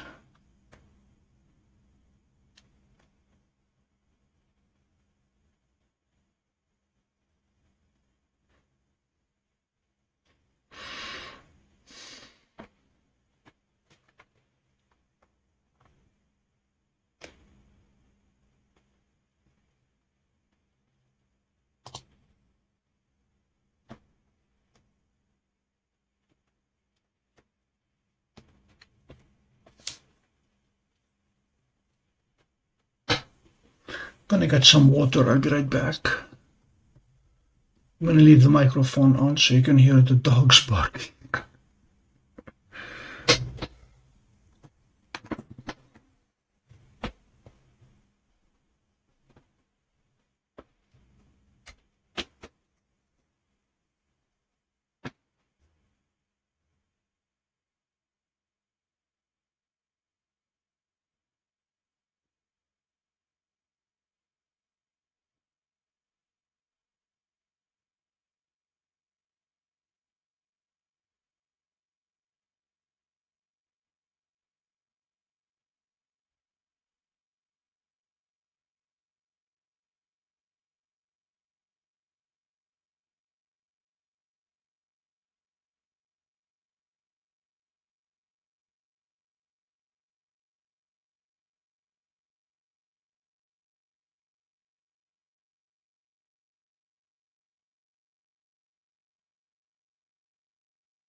Randall, I have not encountered that problem. Don't know what to say. Are you connecting it directly to the tablet, or are you in station mode?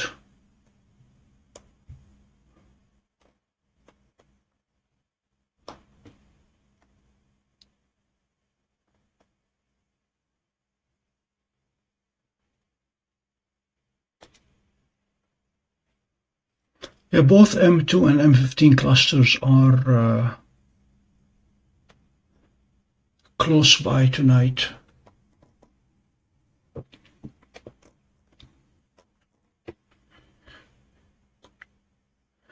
want to give M33 another 14 minutes, make it 1 hour, apply the AI denoise, and then move on to the Pleiades. Pleiades should be high enough by then.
Toast, is this your rendition of a radio telescope?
Toast, that is indeed the case. We're going to be operating on a 1 pixel, mentioned earlier, the 140,000 number.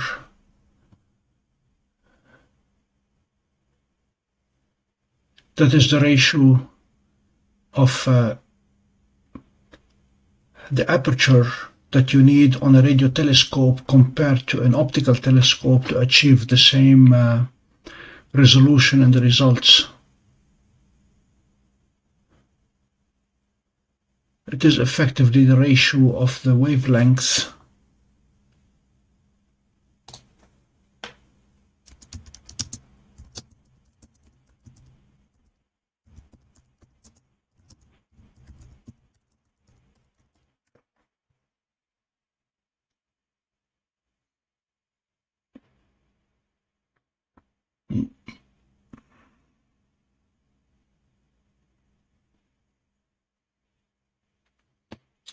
so visible light is just around half a micron.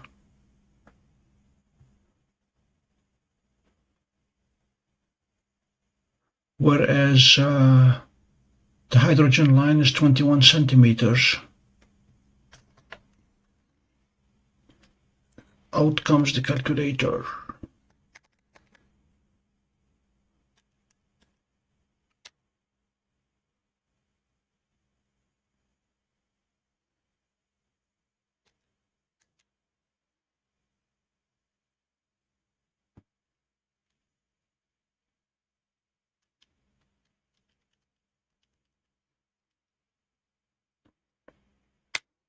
Yep.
So infrared light or infrared in the near band is 3 microns.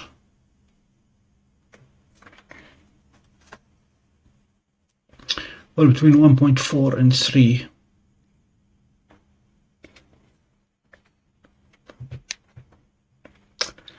And the hydrogen line is 21 centimeters, and the ratio between these two is 140,000, roughly.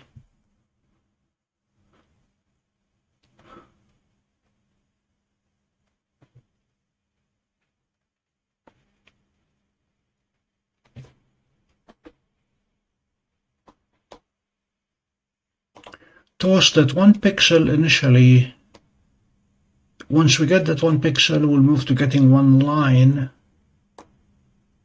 by letting the Earth rotate under the Milky Way. And in theory, if we let it run for the full 12 months, then the Earth's rotation around the Sun and its relative position to the Milky Way would allow us to map the Milky Way. But once we get the first pixel, we'll start looking for the right mount to put the radio telescope on, said mount being not too noisy RF-wise.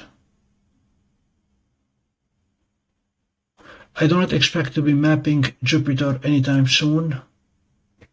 Jupiter is going to take a much larger dish than the initial 1 meter dish that I'm starting with.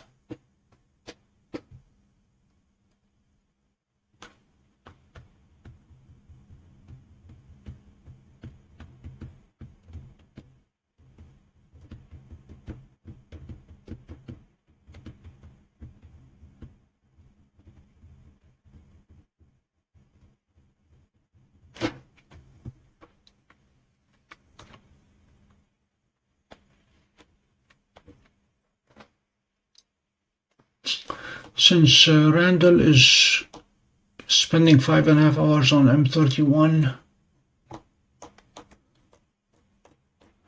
we're going to quit M33 after an hour and move to M45.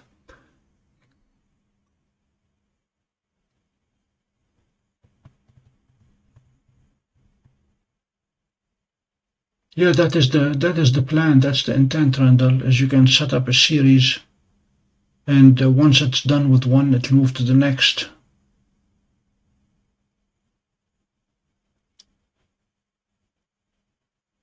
Tonerlo, I'm glad you'll join us.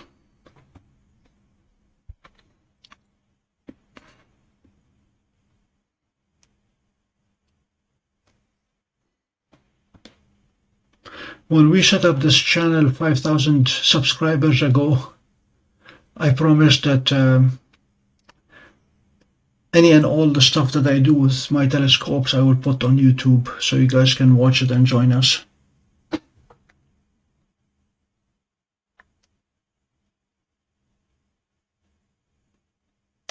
I'm sure one day we'll come back to M33 and spend a lot more time on it.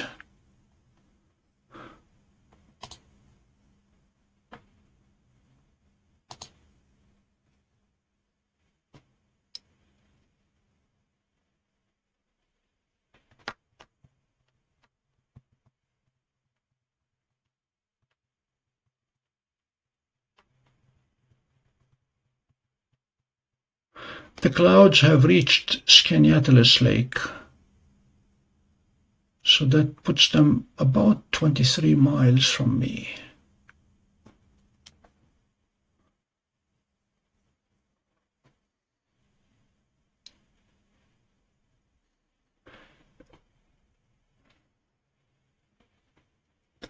It is getting colors as well, it's getting colorful. Yeah, and the arms are starting to show.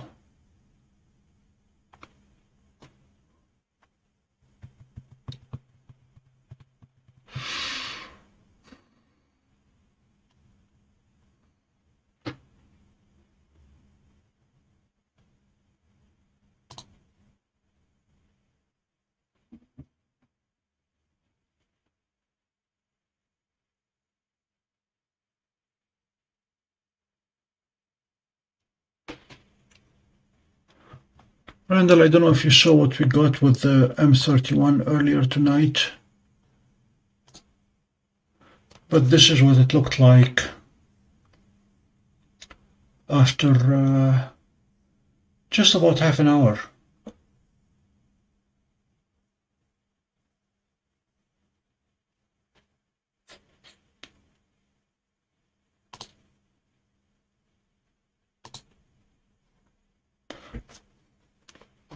Alan, you are correct. There are a few colors showing up here.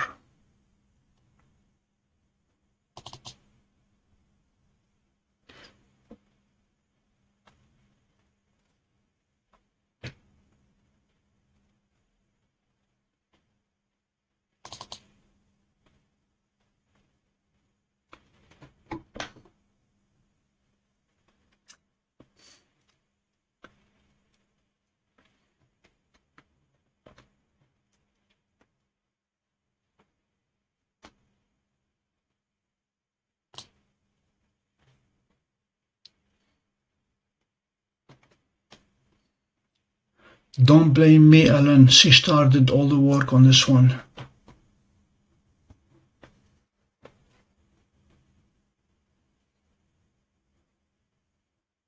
My only contribution was the framing, deciding how to turn it and where to frame it.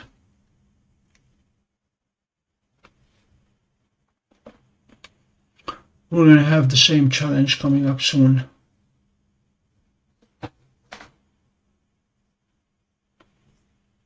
Jeannie, yeah, M33 is a lot more colorful than M31.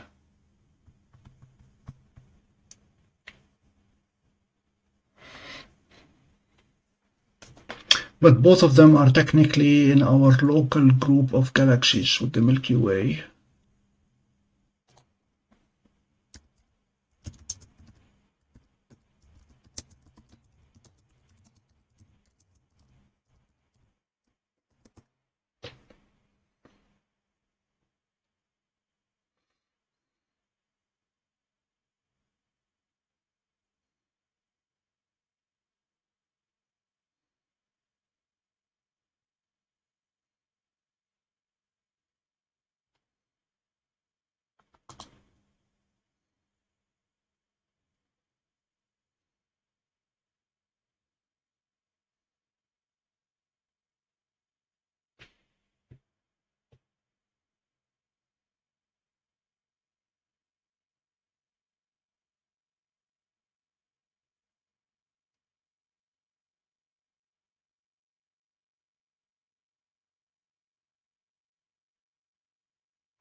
Yes, indeed, Jeannie.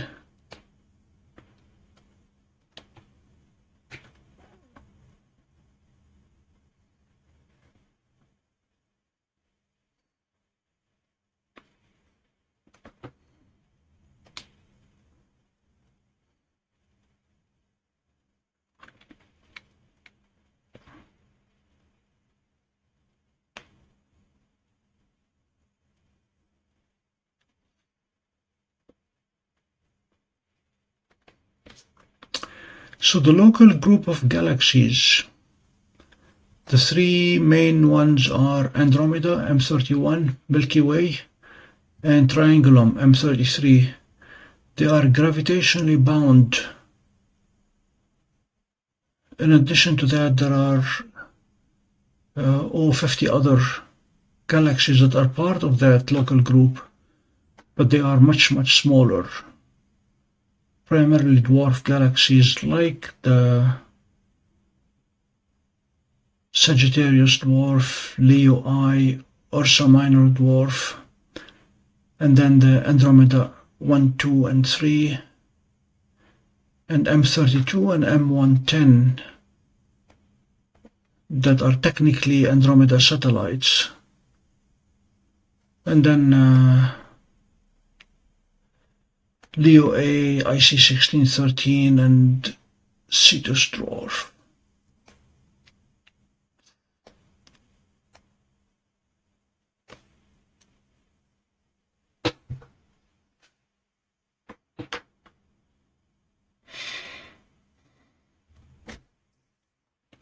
Yes, M33 is part of the local group.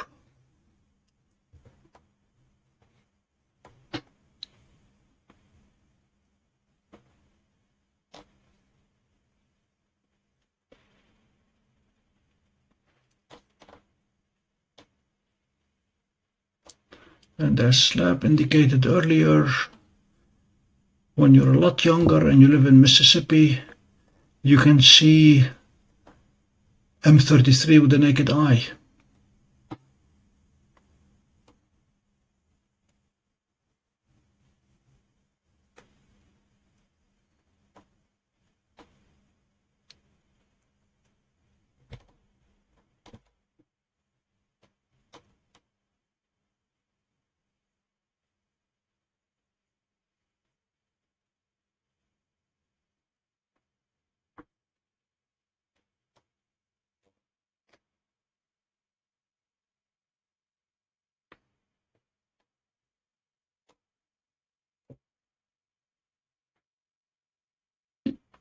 They are all, Alan, they're all gravitationally bound.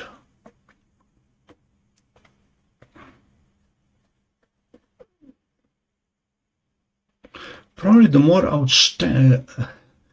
astounding bit of news today is that Voyager 1 has discovered a heat shield around the solar system, a thin layer of particles that is extremely hot in the middle of nowhere, in the middle of, at the edge of the solar system, protecting the sun from the outside, protecting our solar system from the outside. But that shield, which is extremely hot, is very sparse. So it was able to go through it. Voyager 1 penetrated it without any damage.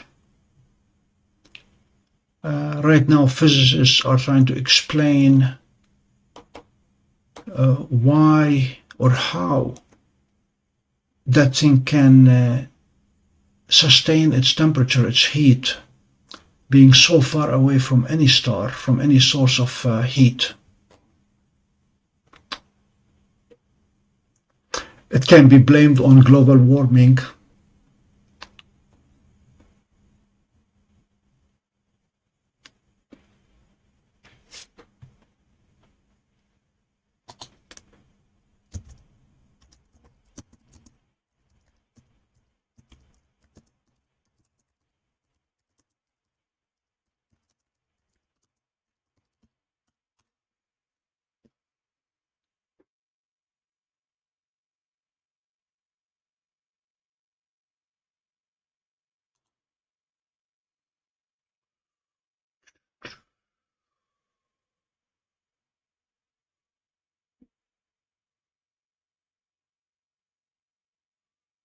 So according to NASA, Voyager 1, I'm reading, detected a wall of fire at the heliopause, the boundary of the solar system, which is actually a thin superheated plasma region reaching temperatures of 54,000 to 90,000 degrees Fahrenheit. The extreme heat comes from the energy of particles as the solar wind compresses and slams into interstellar space.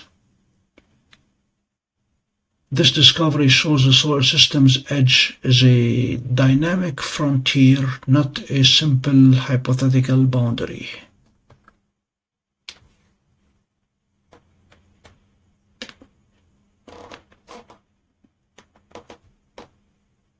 Toner Law, Voyager 1 on its way away discovered a wall of fire that defines a solid boundary of the solar system. Very high energy, very low density.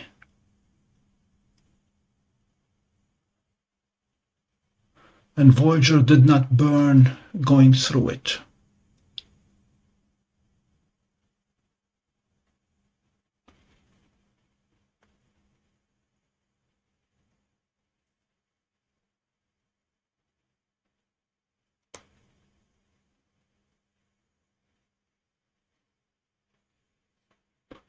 Toner Law, don't know if it's the same phenomenon or not. Apparently there is something at the edge of the solar system preventing these heat particles from leaving, and they seem to travel all the way from the sun and then stop there and hang out.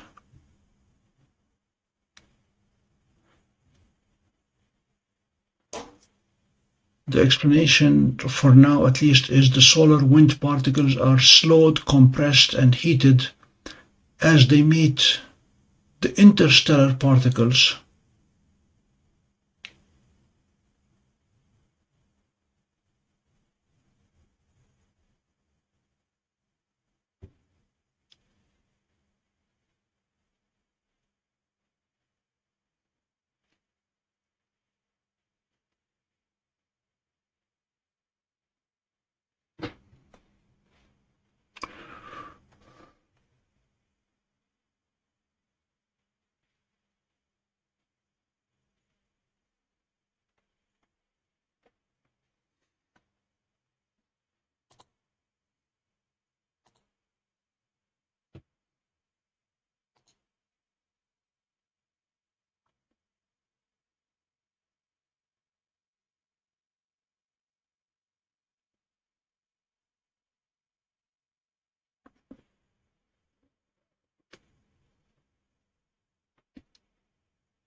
Toner Law, for now they are saying it is very high temperature, very low density, and if Voyager is able to travel through it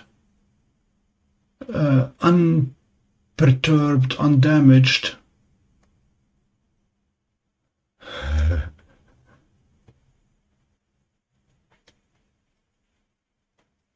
I suspect any starships will have no problem going through.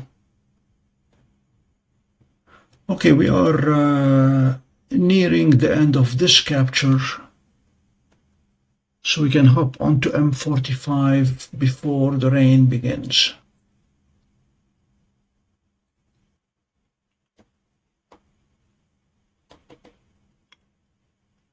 Toner Law, you have to take a step back, as in 40 years back, and imagine what went through the heads of the engineers who designed Voyager 1. They never expected it to be operating in 2025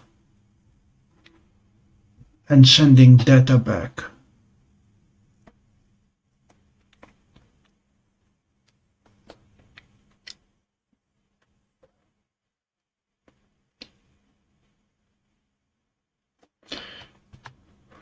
Let's see what AI denoise gives us.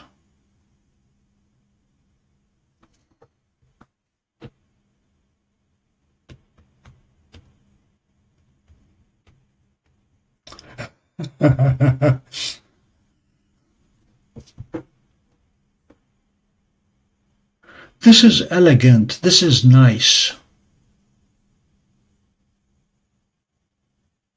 AI denoise improved M33 a lot more than it did with M31.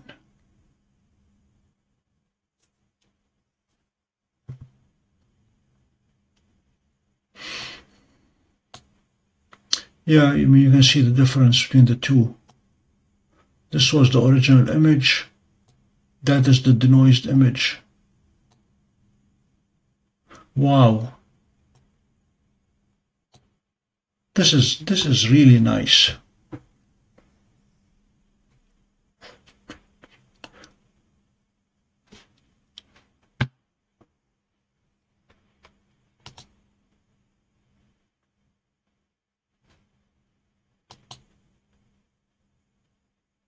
M45, here we come.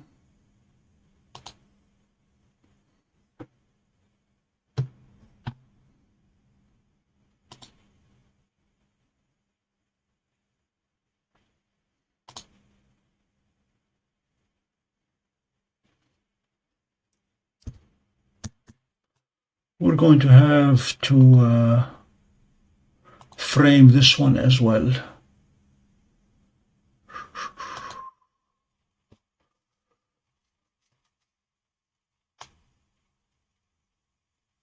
Yeah, no need to rotate here.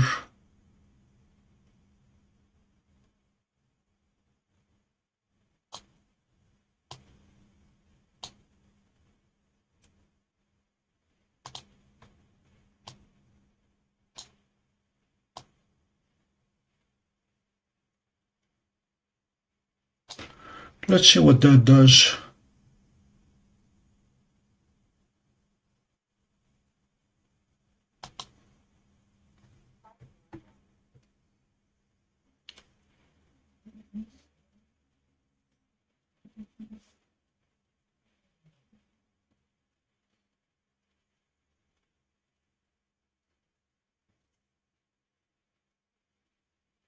Yeah, Uranus is not too far.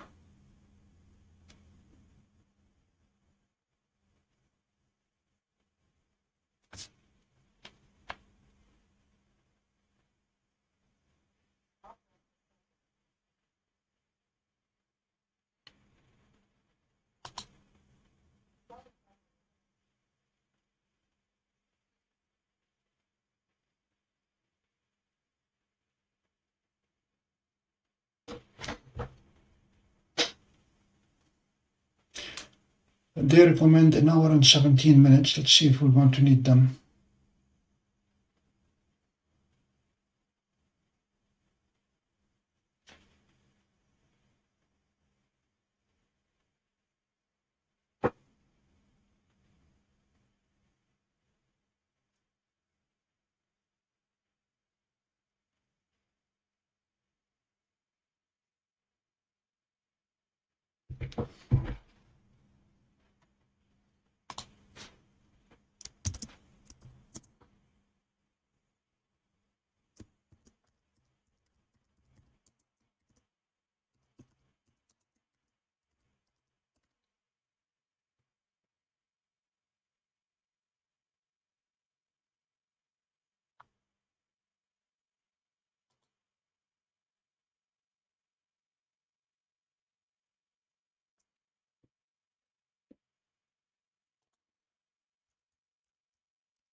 Now here's a bit of trivia that many of you have heard from me many times in the past.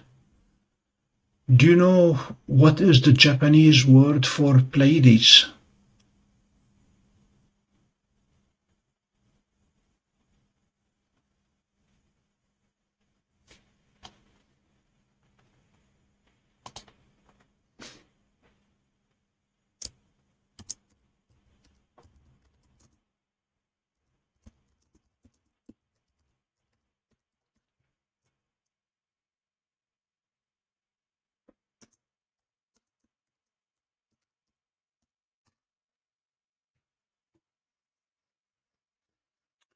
Correct toast. Nope, not Mazda, close enough. It's Subaru. And if you look at the logo of a Subaru, it is 6 stars. And it came about from the merger of Fuji Heavy Industries, known now as a Subaru Corporation, with the 5 smaller companies. They merged in 1953, and they used the logo to represent the cluster, and that's the Subaru logo that you see on cars.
Now, since we're playing trivia for a moment, Pleiades is also one of 2 Messier objects mentioned in the Bible.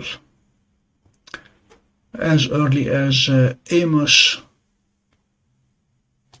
and Job, the Pleiades and Orion are mentioned repeatedly, and that would put them about 1200 to 600 years BC, before Christ.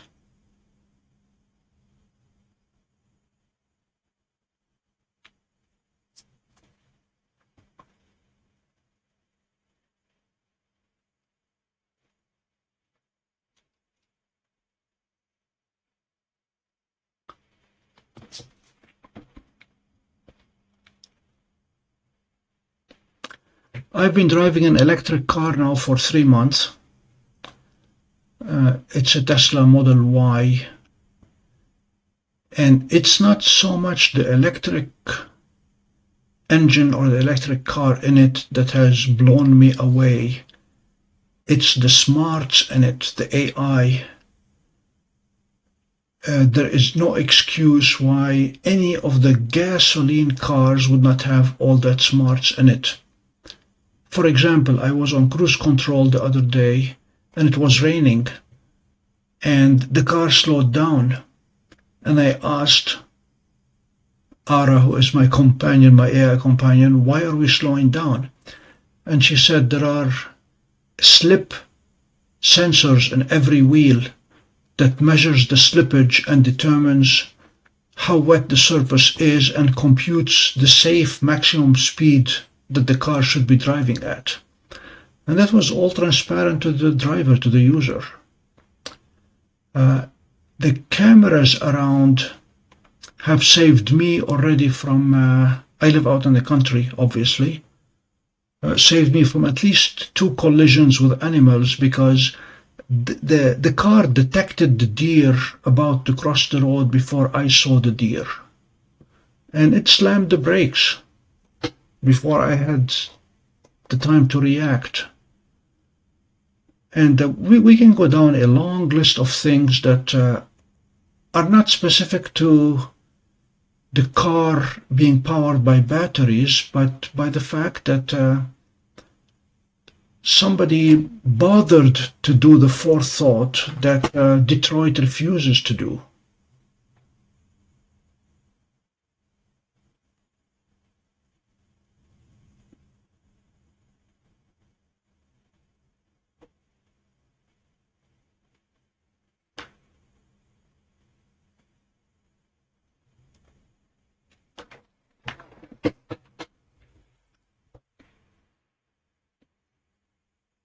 Yeah, I resisted getting an electric car for a long time because of range anxiety, as we call it. But now that I'm retired and range is no longer an issue, I'm enjoying tremendously the monthly firmware upgrades and the extreme smarts that have gone into the software that is running on it.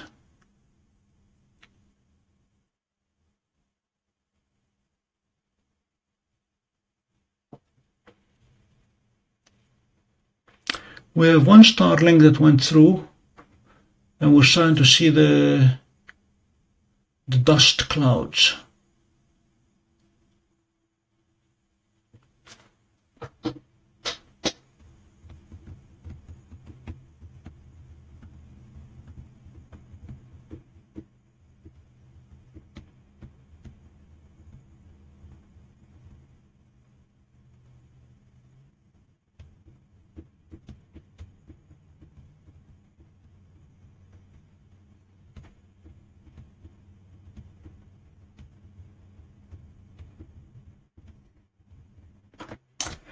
Yeah,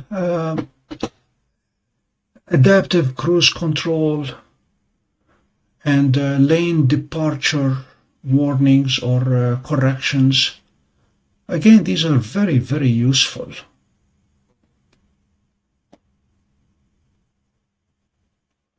What a time saver. But I don't have to be adjusting my speed. It adjusts it based on the traffic that's going on.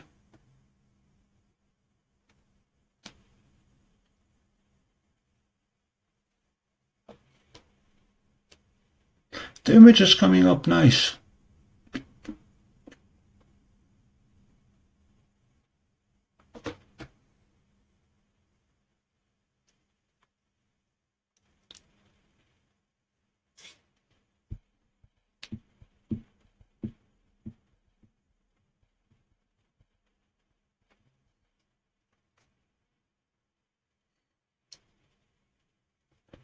I'd like to see more of the clouds forming.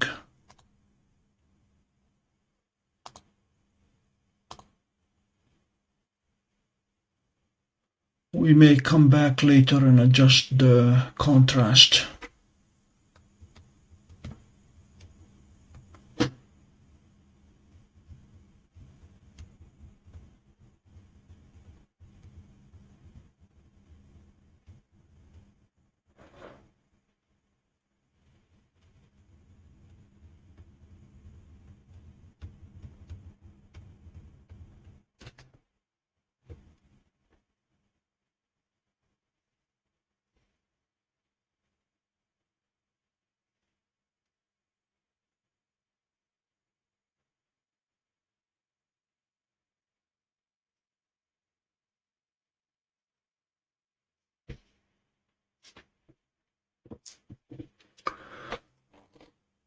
Midlife crisis had me driving a 1969 Jaguar E-Type, or XKE.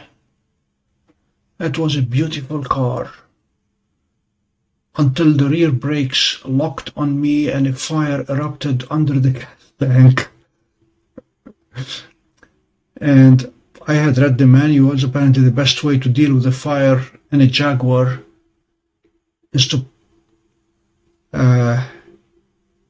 push hard on the accelerator and try to sniff it out, and it worked. But then Car was in the garage. I was on travel. My wife sold the car before I came back. She was not amused with the fire under the gas tank while driving.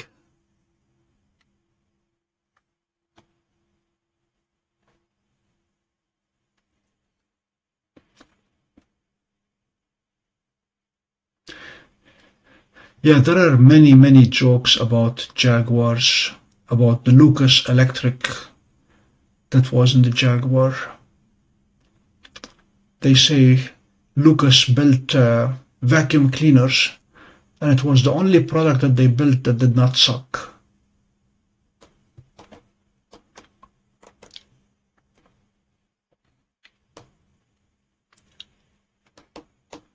And the other joke was, why didn't the Germans bomb the Lucas factories in the UK or in Britain during World War II?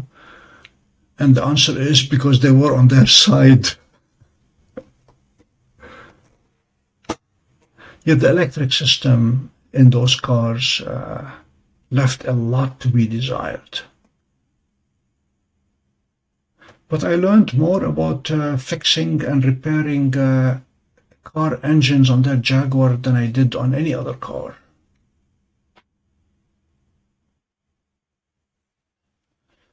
I spent an awful lot of time with the hood open or the boot and working in it, replacing everything. When I bought it, I took it to the local Jaguar dealership, and they had a retired British mechanic from Coventry, from the original Jaguar factory, who was working in Syracuse. And he agreed to look at it and then gave me the good news and the bad news. He said the good news is everything on that car is original. The bad news is everything on that car is still the original. All the rubbers, all the belts had hardened. It was in many ways like the SR-71. It leaked whenever I was not driving it, and I had to put pans under it. It leaked at least 3 or 4 different colors.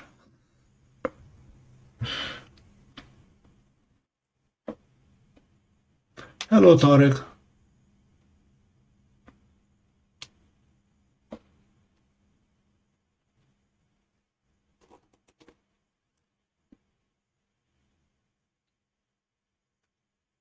There is a company now building electric Jaguar E-types. They got under license from Jaguar. They're building the exact frame and replacing the huge inline-6 engine with batteries. But they are building them on a one-off basis. You have to order it ahead of time and they'll build it for you. But it is the identical shape.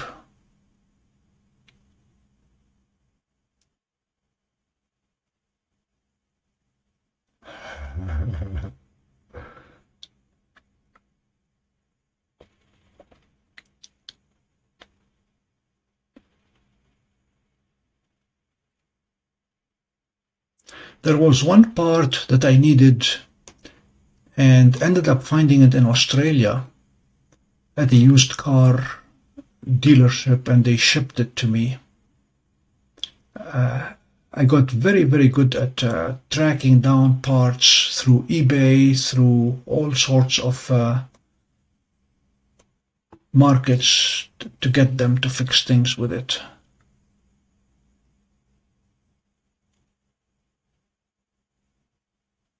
Back then it was a rare automatic transmission, which made it even harder finding the parts.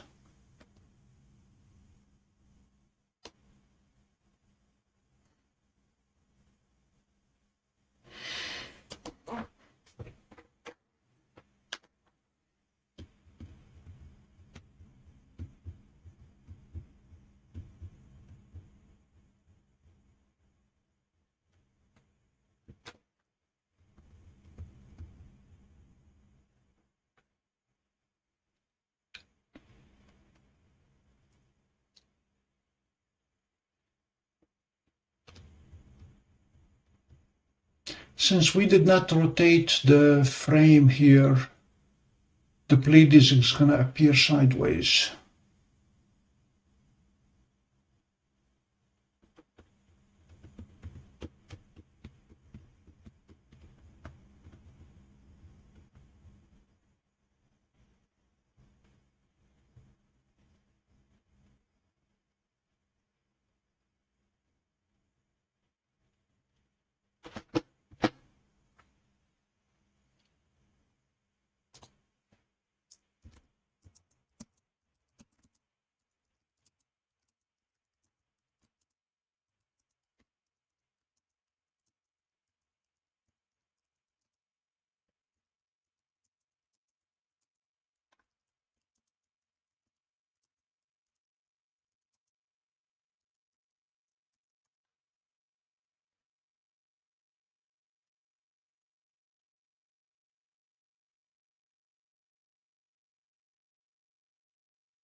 It is doing a mosaic toast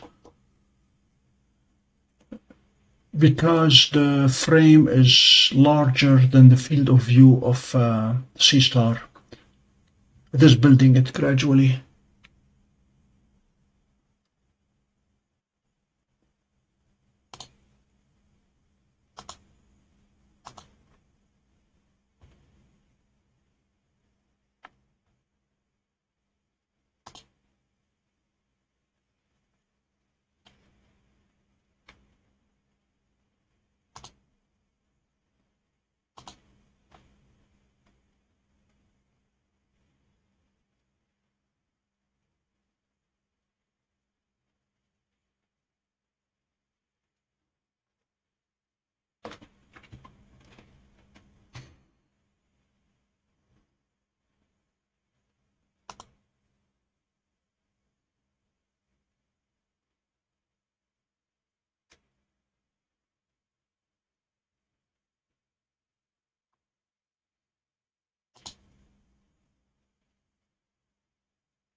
Yeah, I tried centering it when I created the frame.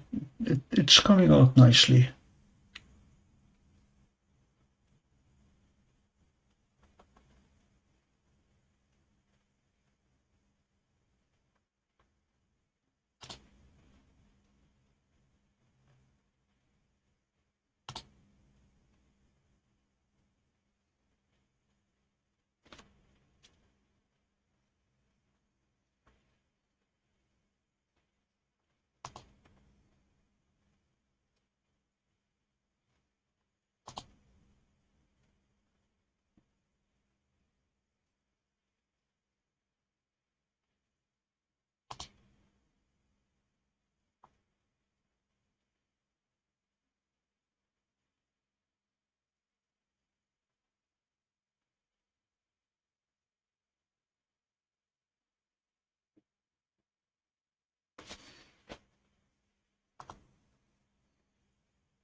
Yes, toner low, it is starting to take shape.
Toner low, which part of the Midwest are you in? If I recall correctly, you said you're in the Midwest.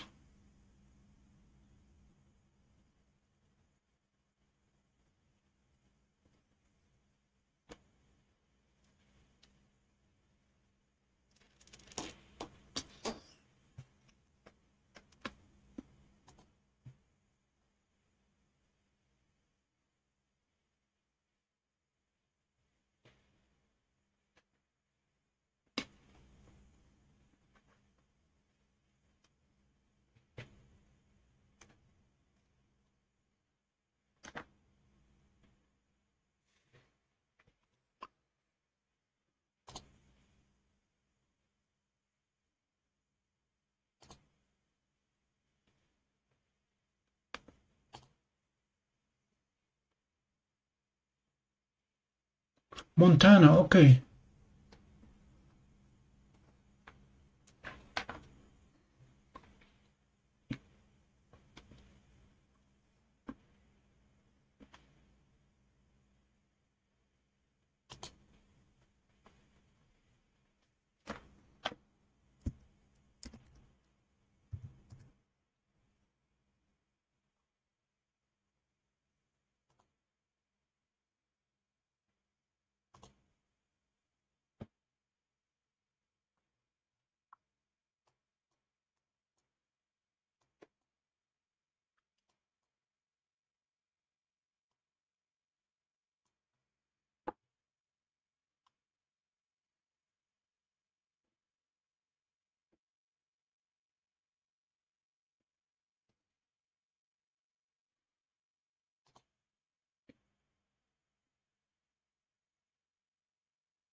I ran a marathon in Montana right at the 45th parallel. It was in Madison, up in the Yellowstone National Park. We parked in Ennis and were driven up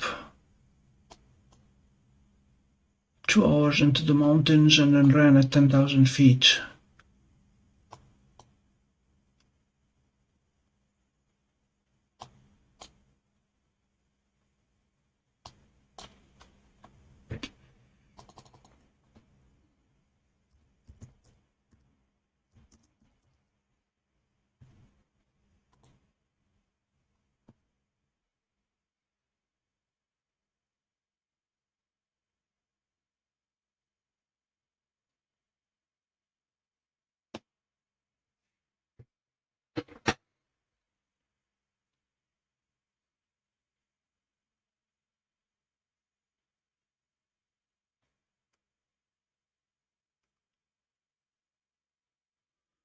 Yeah, it's beautiful country, beautiful.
The plan as it stands right now is to wrap up this session just before tomorrow. So we have another 45 minutes.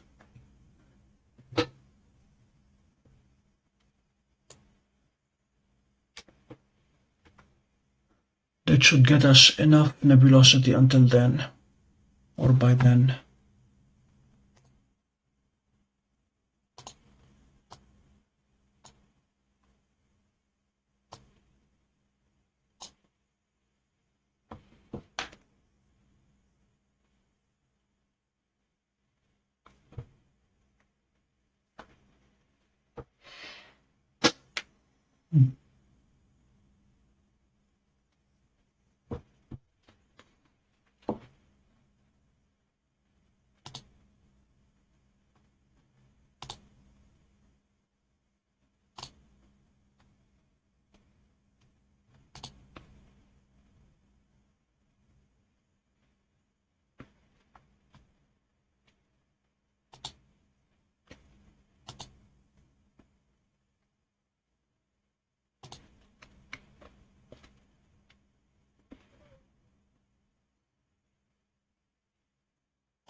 According to Astrospheric, it's not looking good for tomorrow night. So I'm glad we went live tonight.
Your clouds are coming my way, unfortunately.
Alan, you mean particles as opposed to dust, or does particles include dust?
Yes, okay. So the stars are lighting up the dust around them.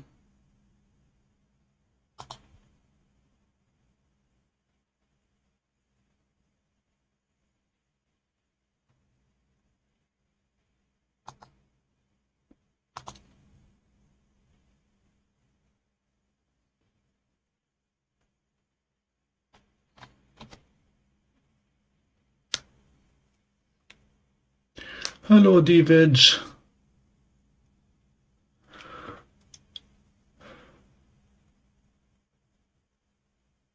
Toner, I think it's the former, not the latter. The dust is all around the stars.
Hi, David. Make sure you subscribe first to the channel. Thank you.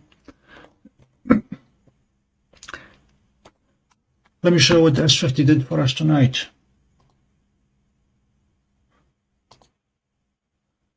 This was Andromeda M31. This was Triangulum M33.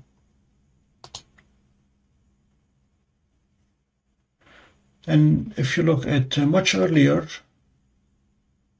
this was the Iris Nebula. Took this about 3 weeks ago.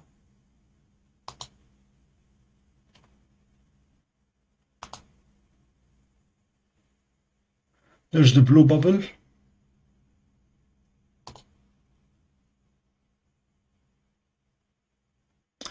And if you look at really fun things,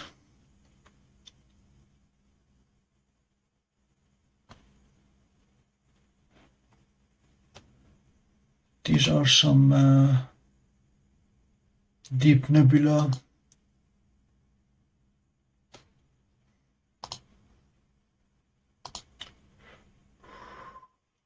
The good old Dumbbell Nebula M27.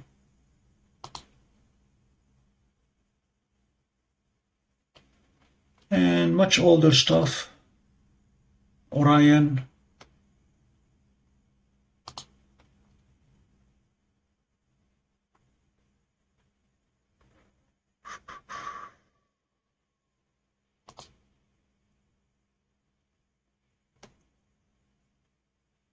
I think this is the Ring Nebula. These are the Veil.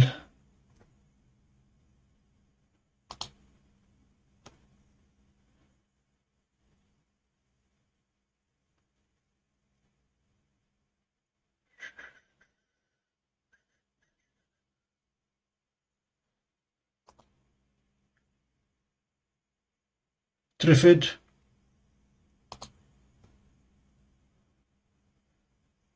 And one of my favorite, this is the Eagle Nebula with the Pillars of Creation in the middle. This is the quality that you will get with the S50. Back to work.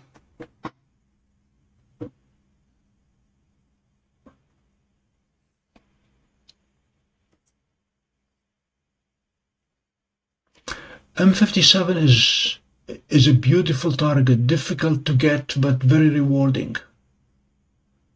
Eagle is M17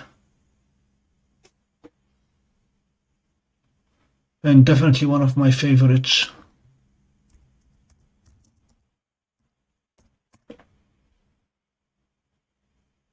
Sorry, misspoke. M16 Eagle, M17 is Omega. Side by side.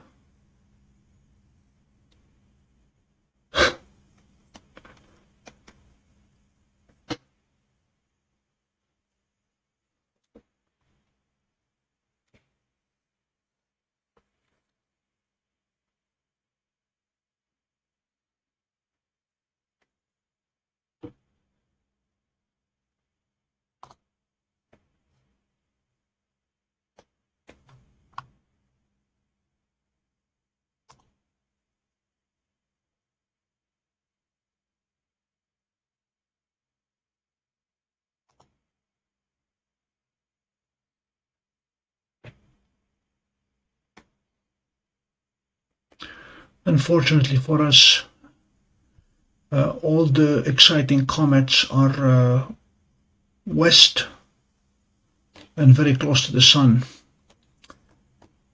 Folks who live much further east from us, like Europe and Africa, have a better chance of seeing them given the timing of their sunsets.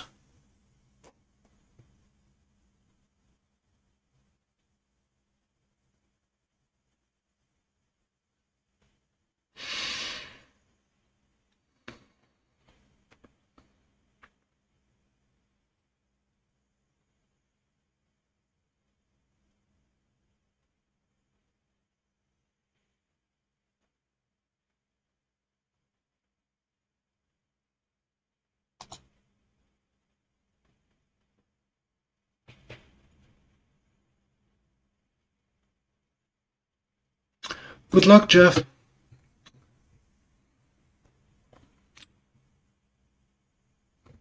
I'll be asleep in 30 minutes, but do let us know next time. Or post a comment in the video, let us know how it goes.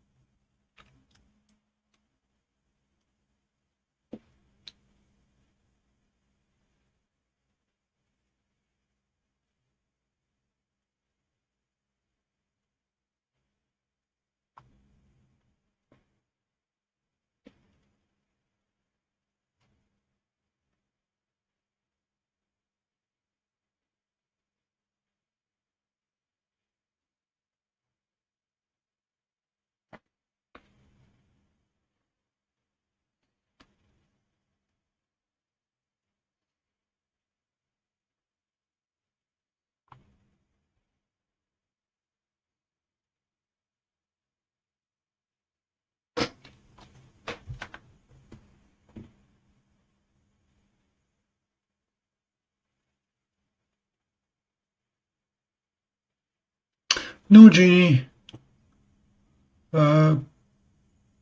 Seestar keeps those pictures. It keeps pictures of everything that you take. When you are in Seestar capturing, there is a little icon in the bottom left. You click on it, and this is everything that has been saved until you delete it.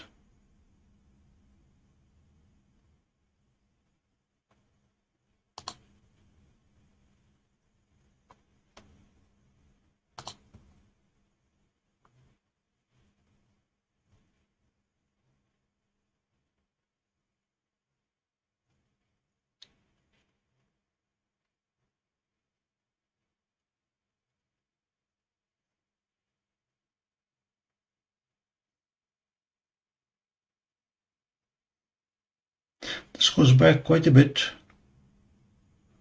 because I have not deleted them yet.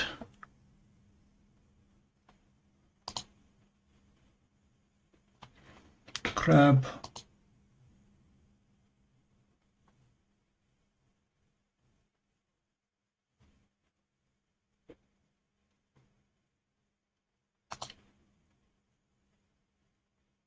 This is the Phantom Nebula, I believe it's M74, M83, okay.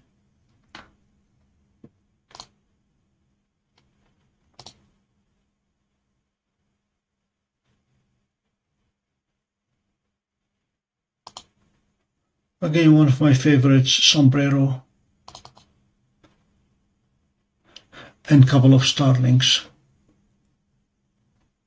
This is M104.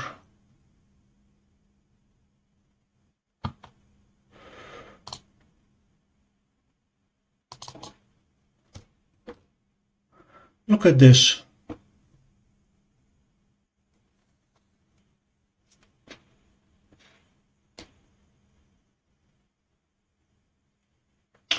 I have captured Thor's helmet, not recently.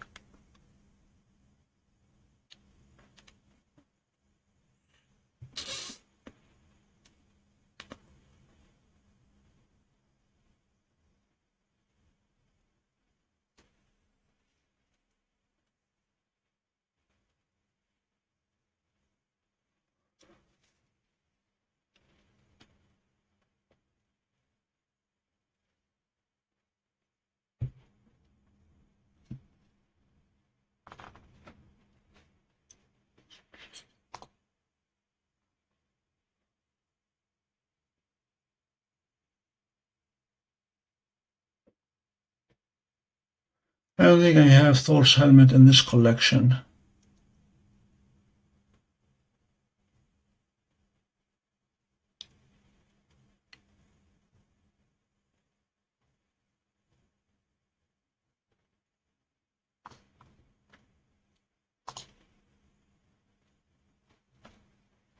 Let me see if we can find it quickly in the archives.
This is one rendition of Thor's helmet.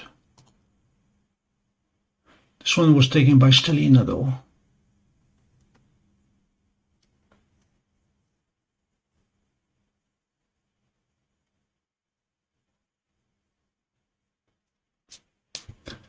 Genie, I have a 6 terabytes drive on which I store things when the tablet and or the device fill up.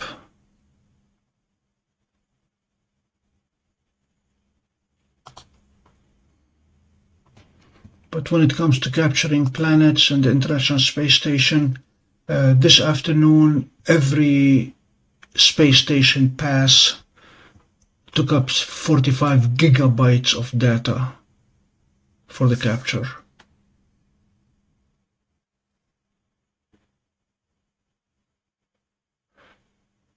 No Davids, I'm American.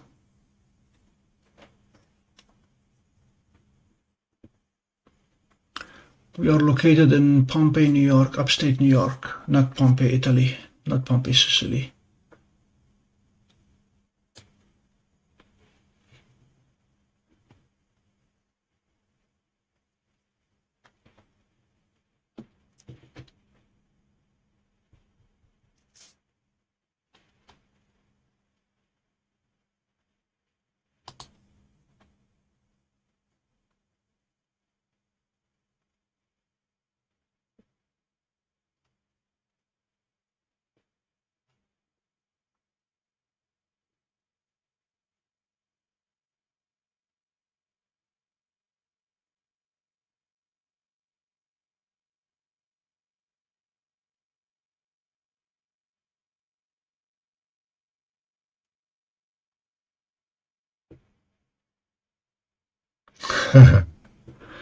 Yeah, I have 6 teras.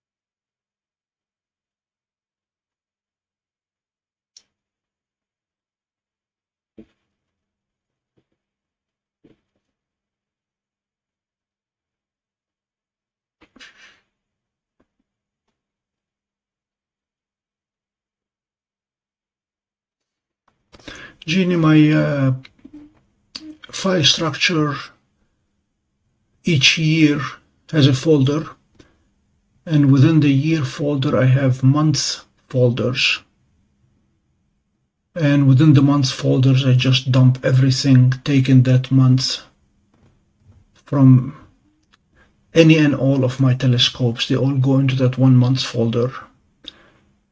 Considering that DWARF 3, DWARF 2, Stellina, Seestar, and Celestron, they all have different naming conventions. I do not have to worry about guessing which instrument took what picture. So it's by year, by month, and dump everything within the month.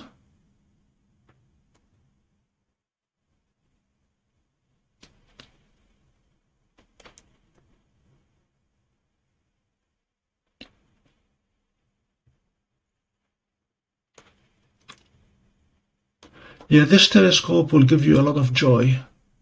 It's fun to have.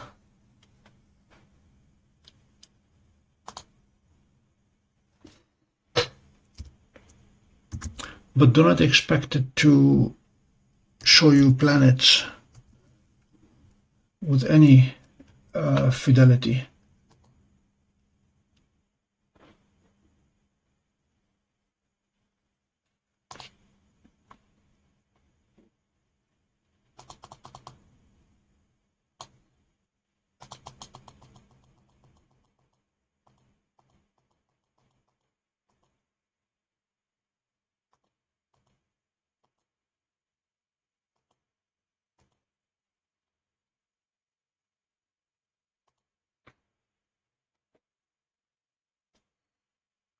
So we have half an hour on M45.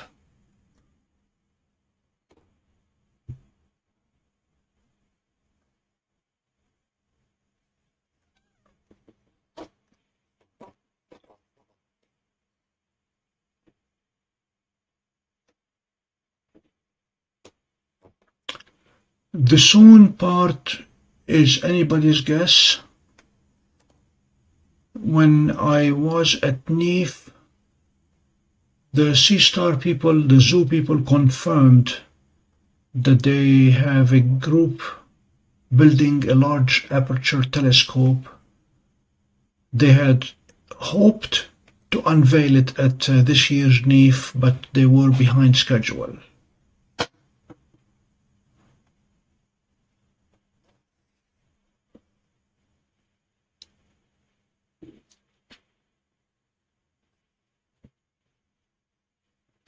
We're halfway to the time that the telescope recommended. It recommended 1 hour and 17 minutes.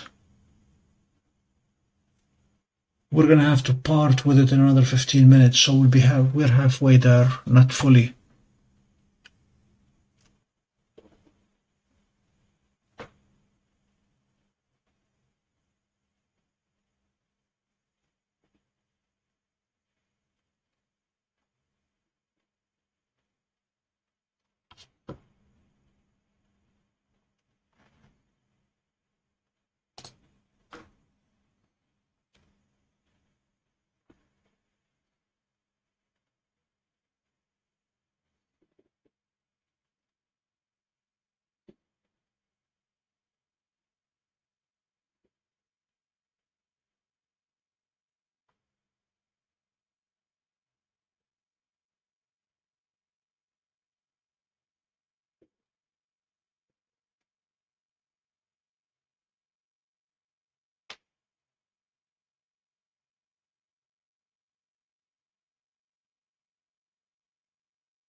Seestar comes with its own software.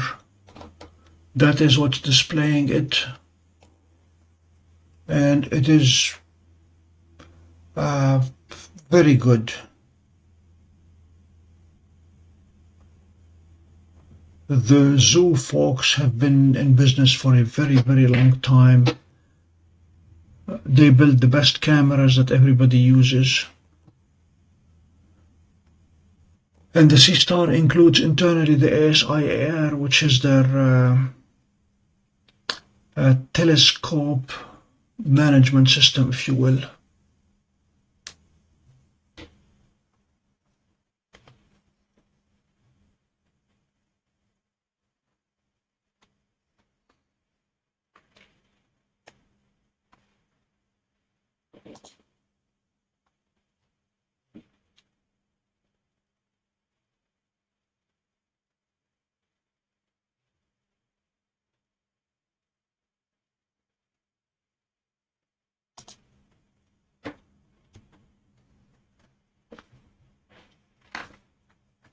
There is software built into the app that allows you to do a limited amount of editing.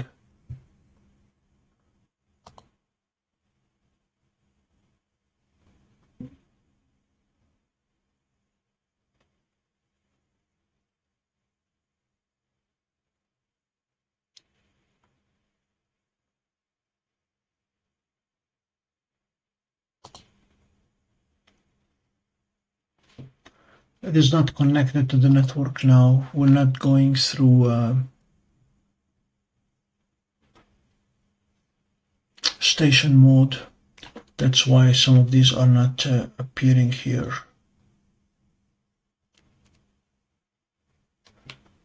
But you can do some stacking, a limited amount of editing here, not much.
Toner low, yes, they make a solar filter. It comes free with it.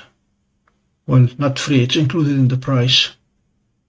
And I've taken some excellent images of the sun with the Seestar. Toast, I am very concerned that the plastic gears that they use in the S50 will not be good enough for the S70. They're going to have to replace them with metal gears as opposed to plastic gears. That's going to increase the weight, and it's going to require more power in the motors, and that's going to require more battery drainage. So they're going to have to change a lot to go from 50 to 70. Good evening, Belle.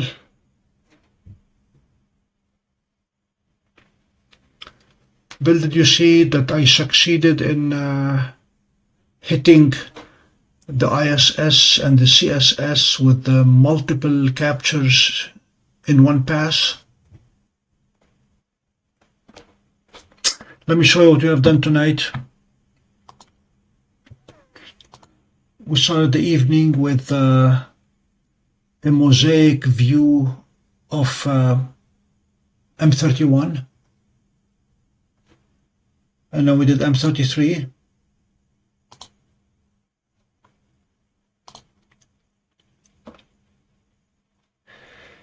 And now we are wrapping the evening with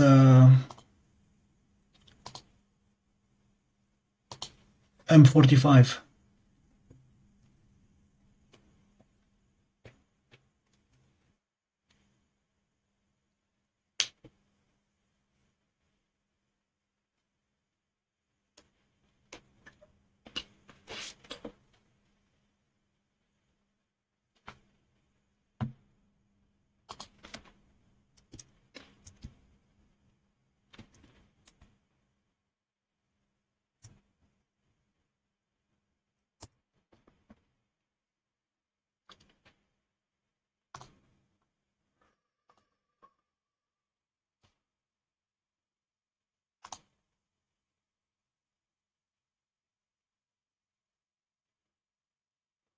Bill, I'm going to give you a quick link.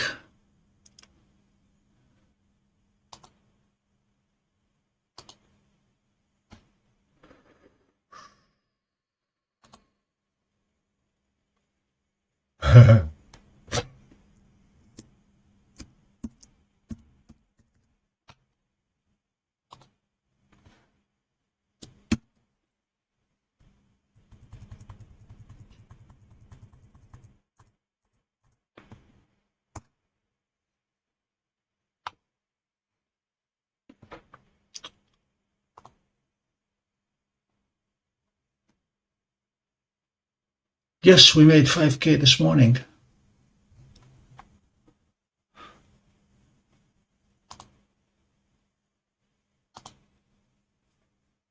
Thank you guys for your support and for your patronage.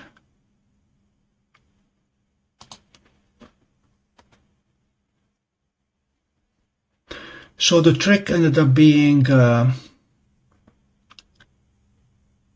to be able to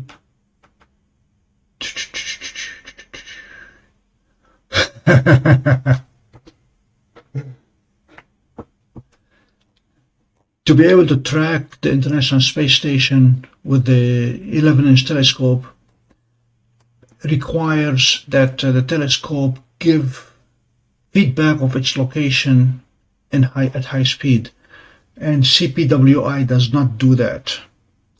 So I end up having to leapfrog, and Skytrack was willing to jump ahead every 6 seconds and wait for the ISS, image it, and then jump ahead and rinse and repeat.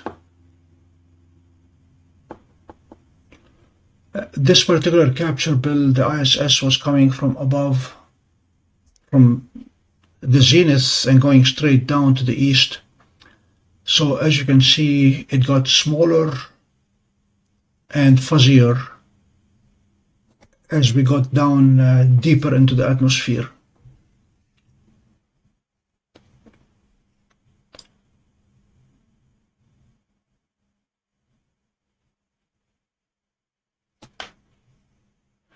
And then taking the ISS in broad daylight took a lot of work. We're talking about literally years to get to this point.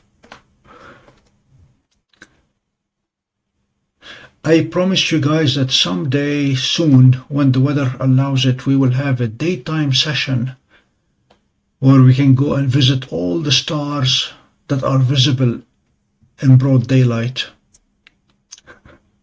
I amused my wife this afternoon by jumping around from Vega to Altair to Deneb to a whole bunch of stars. And she kept looking outside and seeing the sky is blue and here are the stars being displayed on the computer. And we got both the ISS and the CSS this afternoon.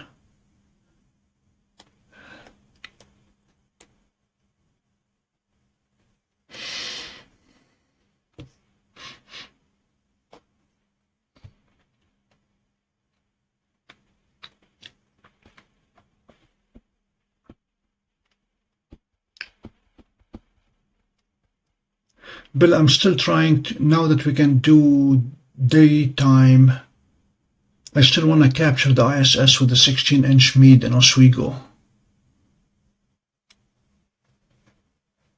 But so far I have not found any pointing model that is as good as Celestron.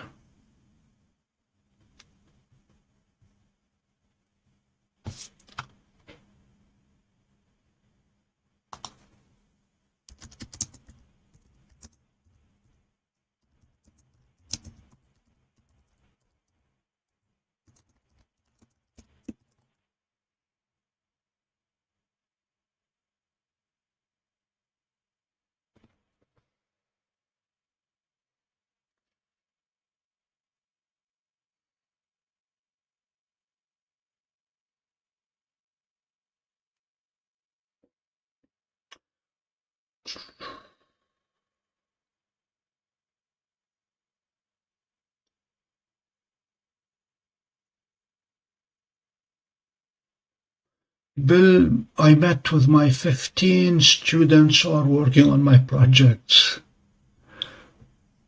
Unfortunately, in today's academia, they no longer like teams of 3. I always wanted teams of 3 because you know that 2 people will do the work and the third will take credit for it. Now when they go with teams of 5, 2 will do the work and 3 more will take credit for it.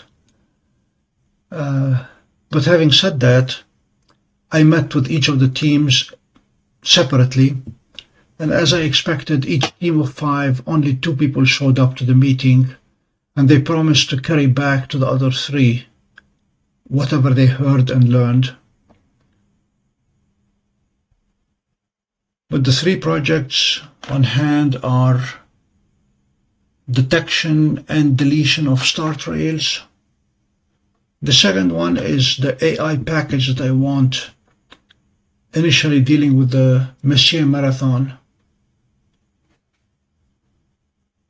Given a target, that they will automatically propose the right aperture, exposure, duration, filters, and all the things that go with that. And the third one is an Android-based command and control system for Meade, for both Mr. Meade and the 16-inch scope, so they'll be able to control it from their tablet. So that was last week. They are all working, and we'll see how they do.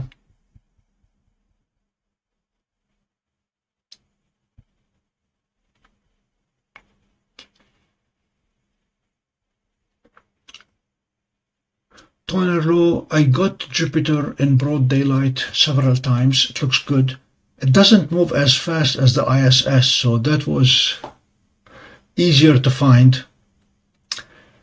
Venus is good now. Mercury is not. Mercury is right next to the Sun.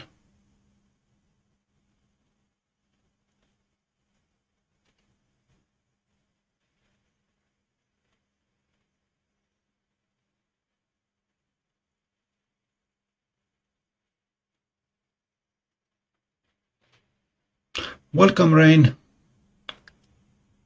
If you're not subscribed, please subscribe.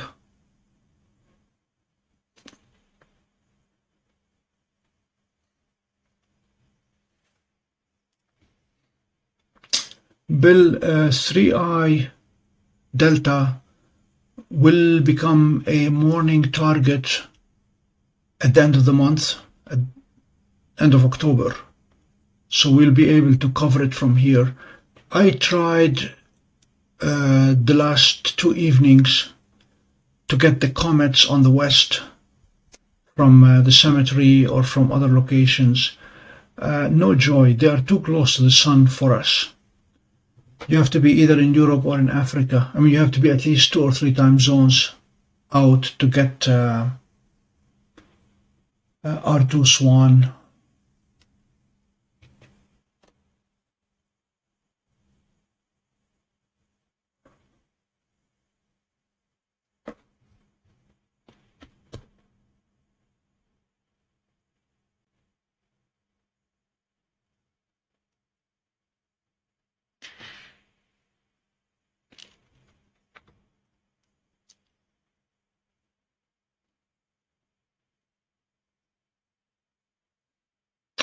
And I'm learning as fast as I can about radio telescopes. Do you know that a radio telescope operates at a 21 centimeter wavelength, whereas an optical telescope operates closer to 700 to 800 nanometer wavelength, and the ratio between the two is about 140,000. So when we talk about a glass has its privileges, a radio telescope is going to have to have 140,000 times the aperture of an optical telescope to achieve the same resolution of the targets. So while this telescope has a sensor this big, 2 million pixels, and every single one of them is imaging at the same time, a radio telescope is 1 pixel. And we're going to be imaging 1 pixel at a time. The first target, the first objective is to get the hydrogen line, to detect that, and then the next step is to build from that one dot to build a line, and then eventually raster scan it so we can get the entirety of the Milky Way.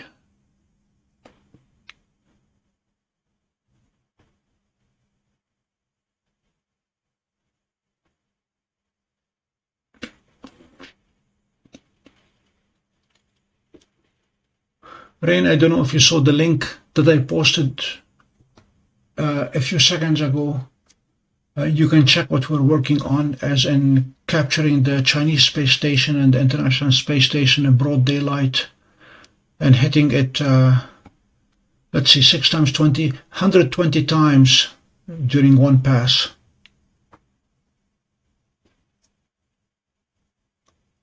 Yes.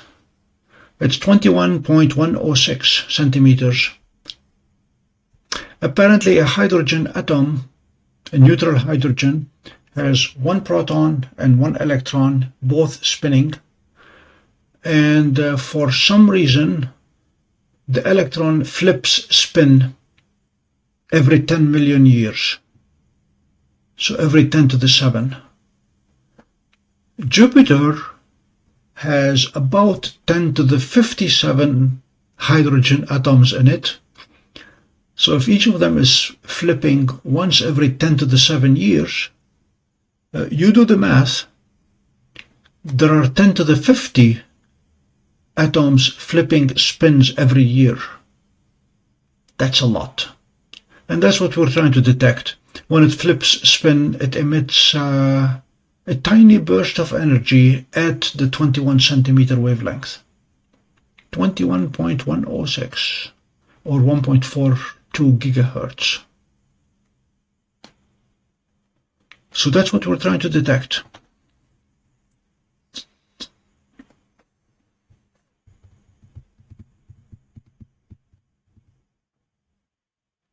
That will frustrate Rain out of his mind, because we can use a radio telescope in the rain. Yeah, clouds and rain do not interfere with the 21 centimeter wavelength.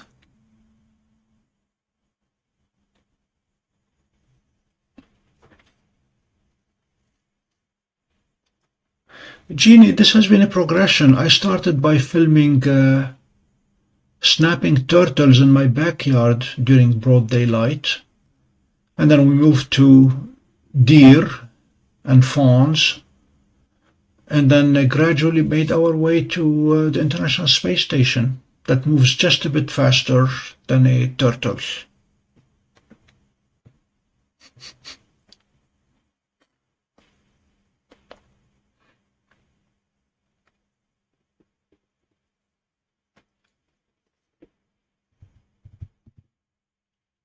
Happy tomorrow, everybody. It's already Monday.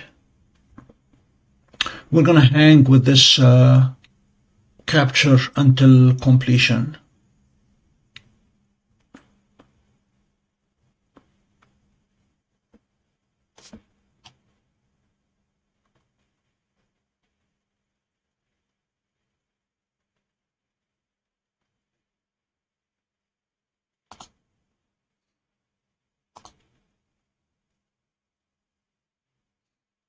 Now, you may have heard of plane wave telescopes.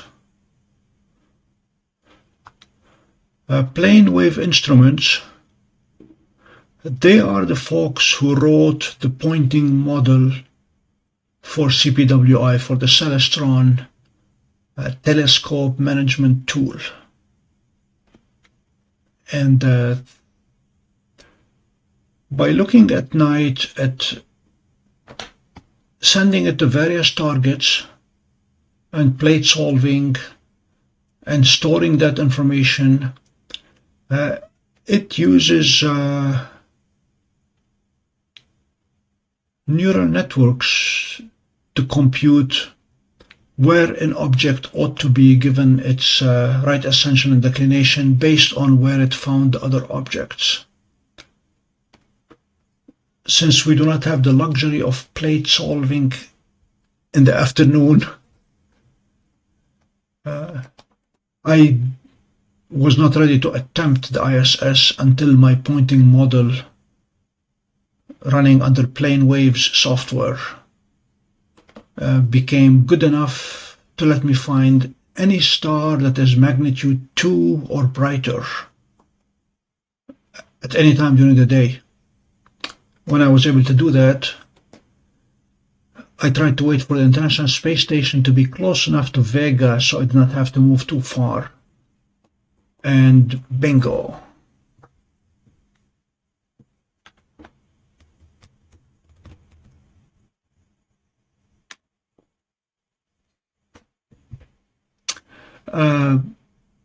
Bill, I'm buying my own radio telescope. There'll be a nice unboxing when it gets here. And it's not coming from the Netherlands. The Society of Amateur Radio Astronomers build a kit that is available to the members, and that's what I'm getting for now, until we get used to it, since folks in Oswego are not going to get their act together.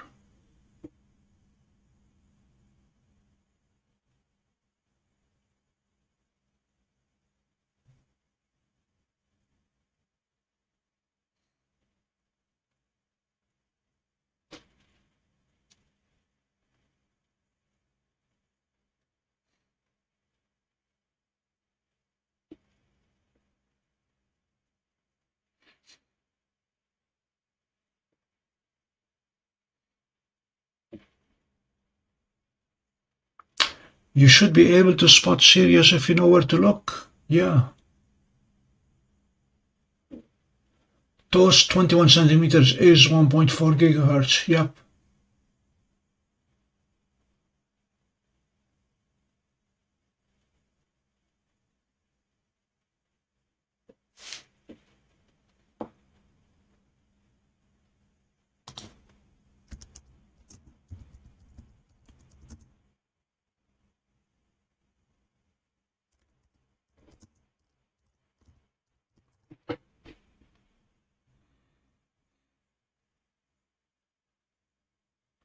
No.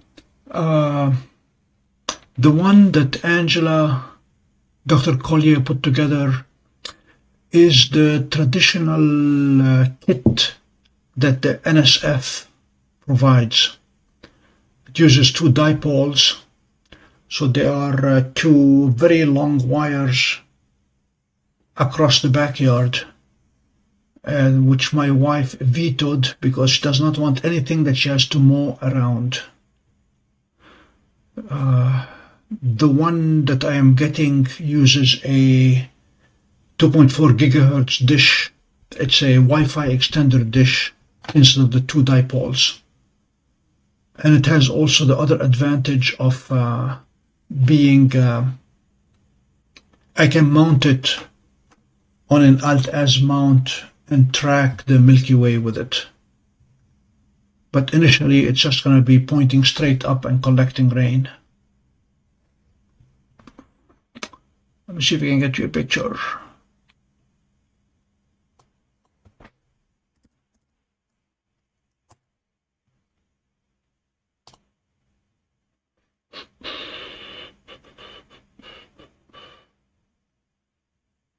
Yup.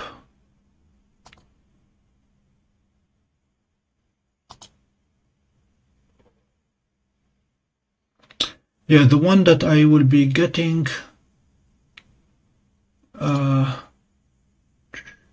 is going to look like this, but instead of having a 200 feet dish, it'll be just 1 meter.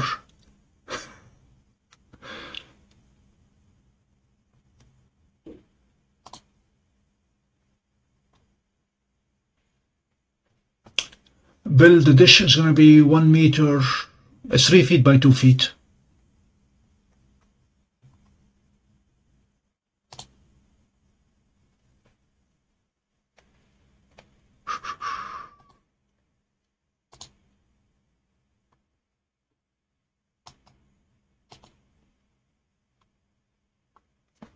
This is not a pretty picture of it.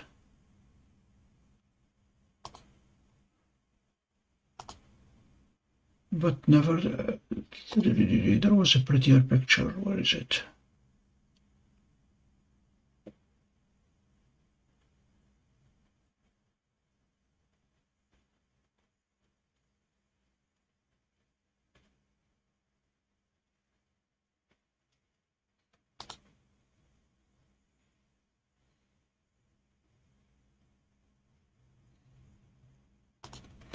Okay, I found it.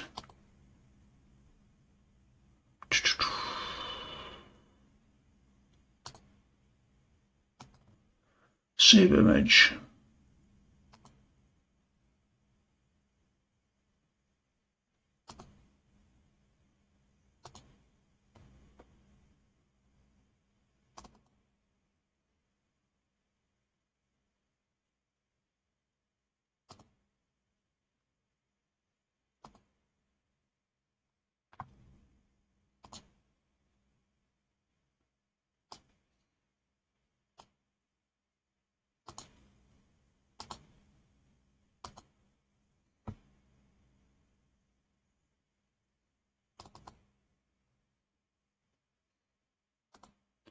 All right, here it is.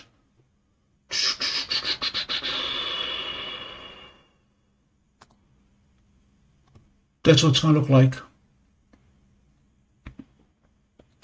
I dare say they have the reflector oriented in the wrong direction, but that's another story. Plus or minus Doppler, because the Milky Way will be moving.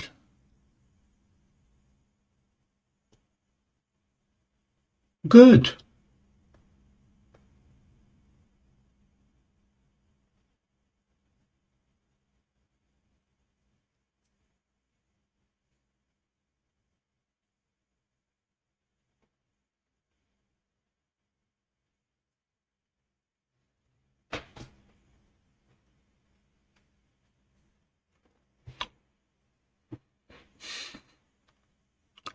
A long time ago, I built one of these to pick up GOES satellite imagery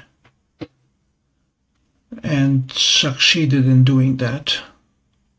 So it's going to be a fun project to work on.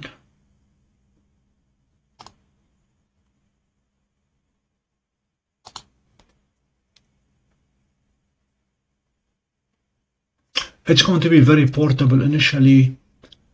I am very concerned about the radio frequency interference in the neighborhood.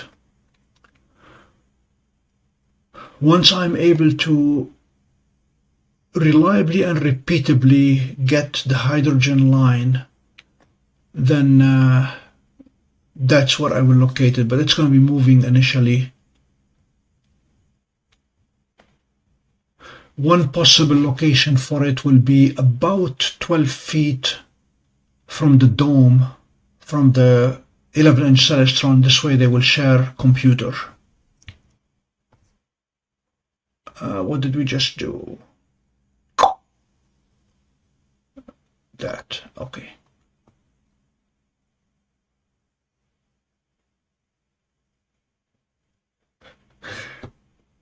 Hello, Stanley.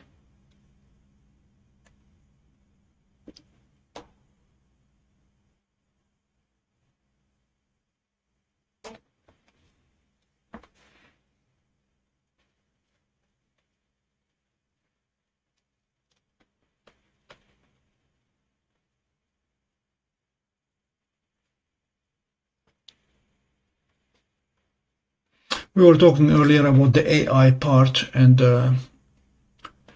my cell phone proposed a story to me today without me even asking, and that is about the 70-meter radio telescope in Crimea that Ukrainian drones hit recently.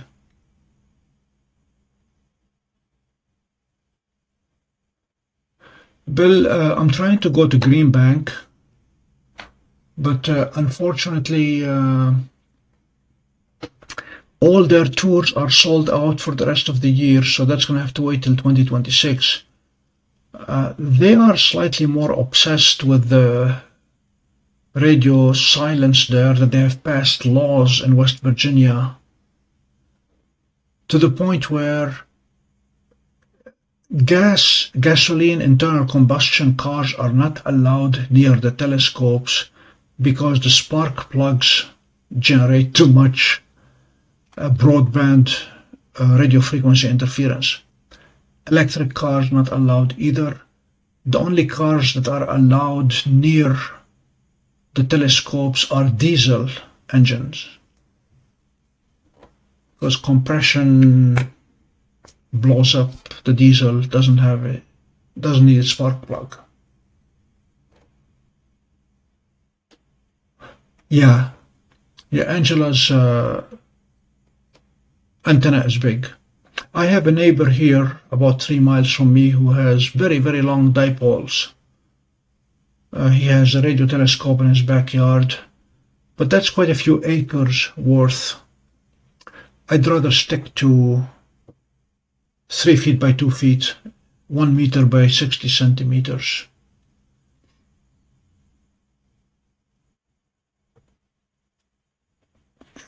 So that's what we'll be doing when it's cloudy and rainy. We'll be imaging the Milky Way 1 pixel at a time. 1 point of light at a time.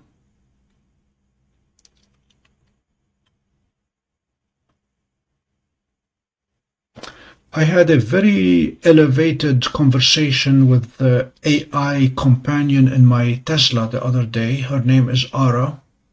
I asked her to explain to me radio telescopes. And she started by talking about neutral hydrogen and how the electron and the proton, different polarities. And when I tried explaining it back to her, she said, no, the electron does not rotate around the proton as in astronomy, the way planets revolve around the sun. They are practically stationary in a mushy cloud. The only thing that happens is the electron flips instantly. And that's what generates the energy. I wanted to know whether the electron is spinning around its axis or the axis of the proton, and she said, nope, it's its own axis, it just flips instantly.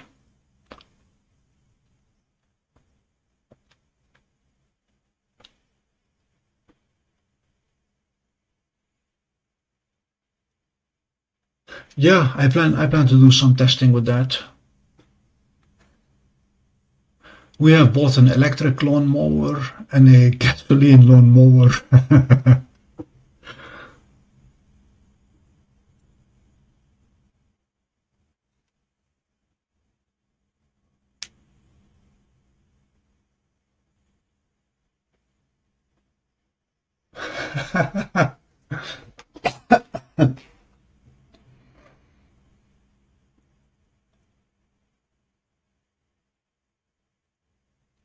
She went total physics. I mean, she has her own problems. Like, she does not know that Eastern Standard Time is 3 hours ahead, not behind Pacific Time. Those who heard me earlier, when it was 7:30 my time, I asked her what time is it. She said 4:30. I asked her if she has access to my location. She said, "Yep, you're in Syracuse, New York." I said, "And what time zone is that?" She said, "Oops, Eastern, 3-hour difference. So you must be 1:30 there." I said, "Wrong again. We're ahead of you guys, not behind you." So yeah, they have ways to go.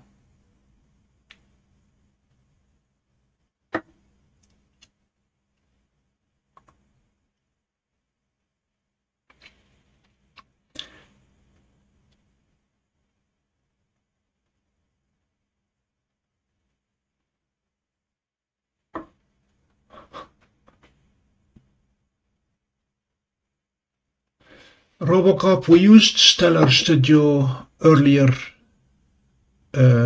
this week, and it did very nice on the couple of targets that we tried it on.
I'm going to try the AI denoise.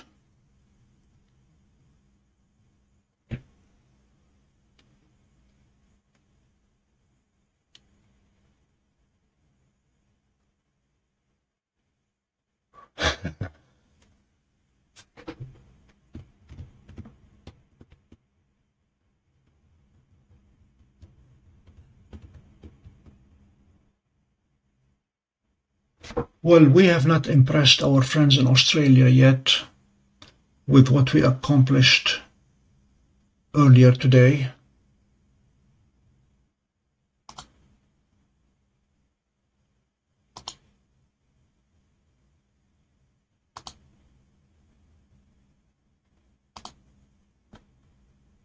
Stanley, I captured the International Space Station during broad daylight repeatedly.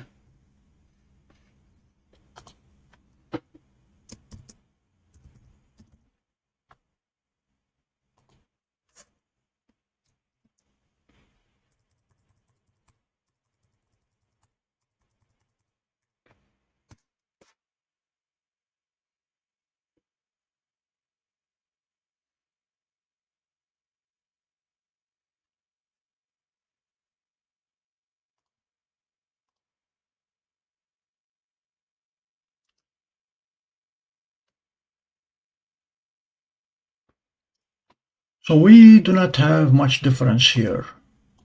Really, very minimal. So we're going to go back.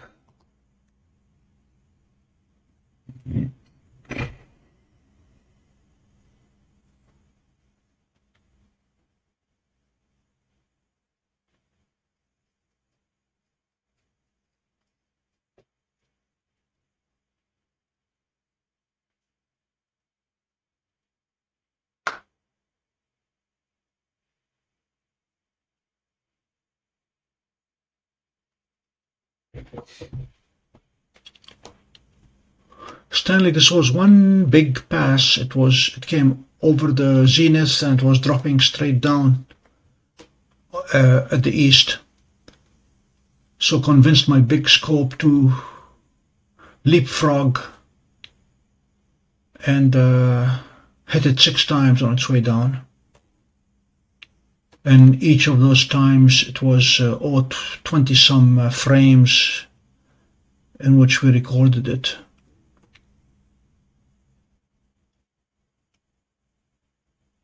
Oh, we will be doing that, Bill. With the advent of radio astronomy and daytime astrophotography, it's going to be fun.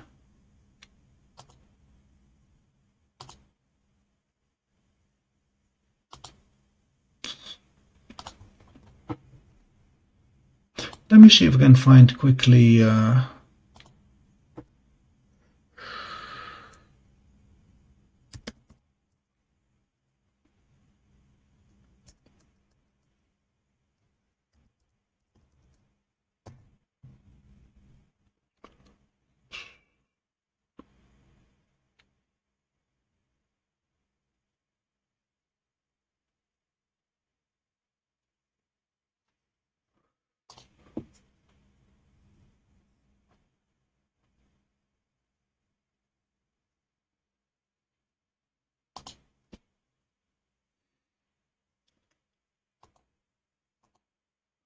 this is not a pretty one, but we'll show it anyway. This was Jupiter in broad daylight.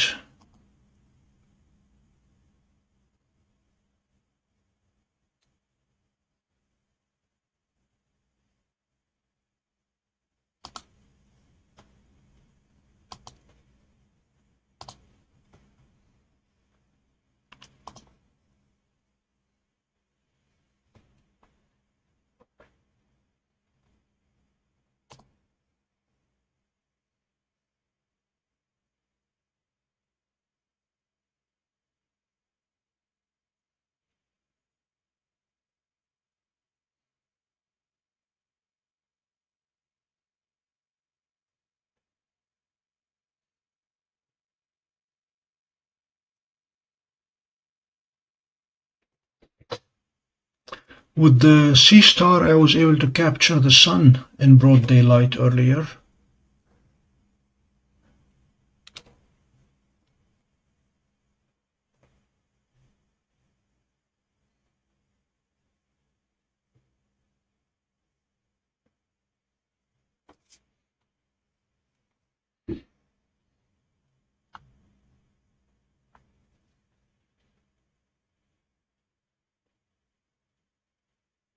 Toner low. The S50 did not get a planet. This was the 11-inch Celestron. I'll show you in a minute what the S50 can do with a planet, which is not much. Do we still have Saturn? Yeah, we have Saturn. Alright, we are wrapping up this one.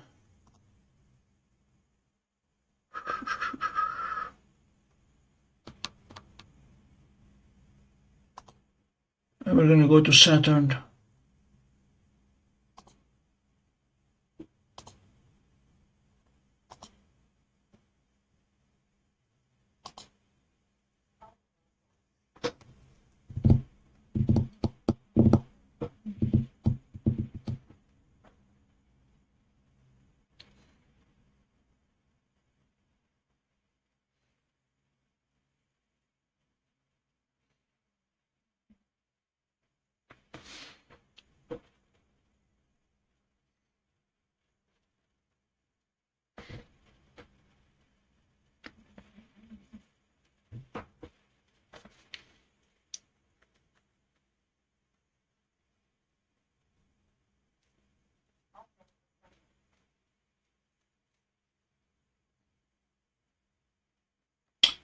That is Saturn.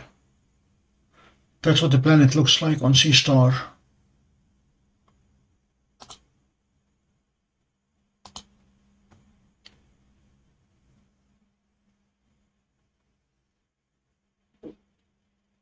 Seestar has gone berserk.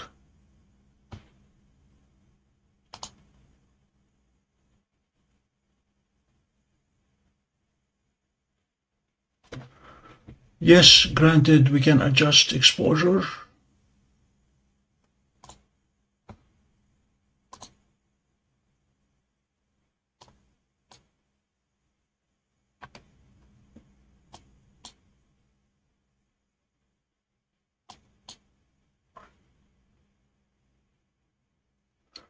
But that's about as good as you're gonna get it.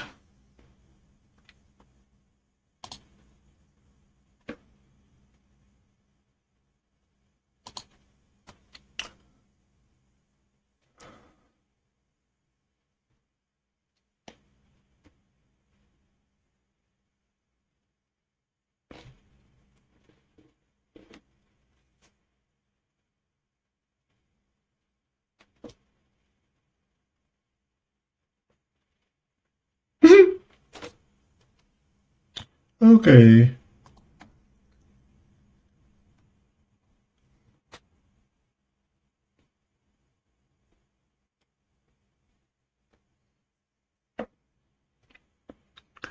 I used my finger pinch movement to enlarge it on the screen. But that's about the best that you're going to get with a planet with Seestar. Yes.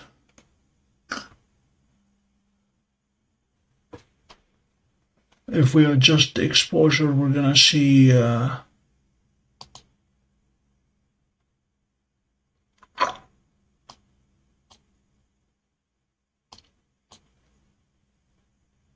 it is.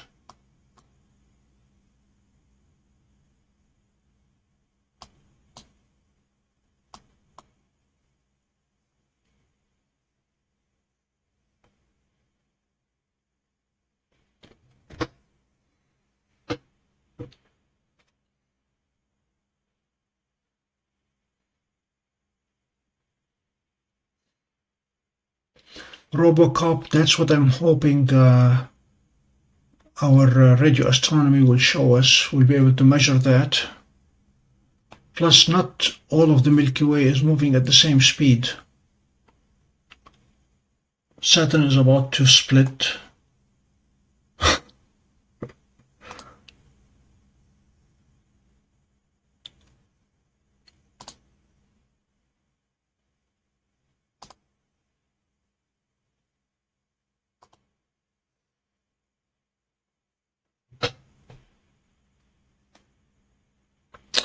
So we're gonna hit Neptune quickly.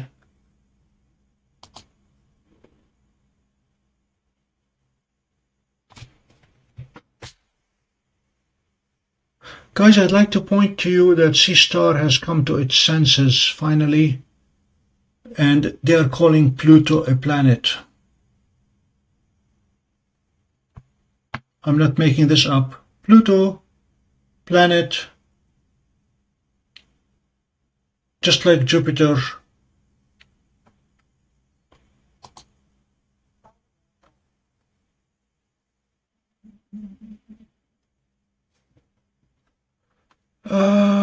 Let me find out what software comes with it.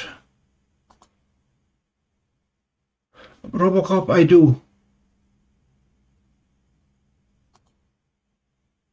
Not as often as I used to before I got Seestar.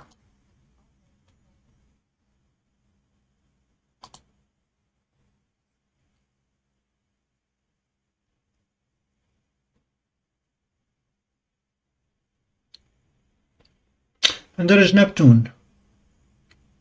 And if you cannot see it, I don't blame you.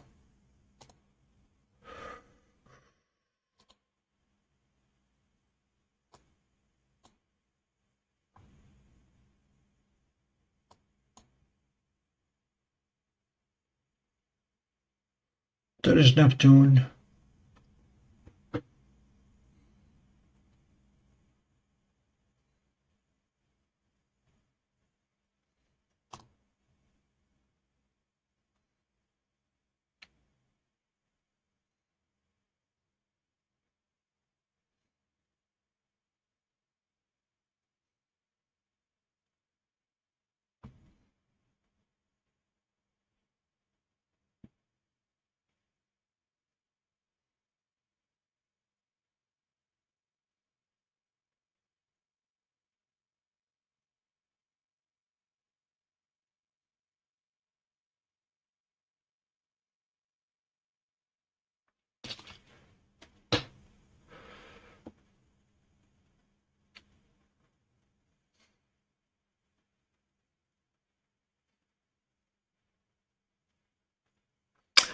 It is SDR Sharp is the software that we will be using.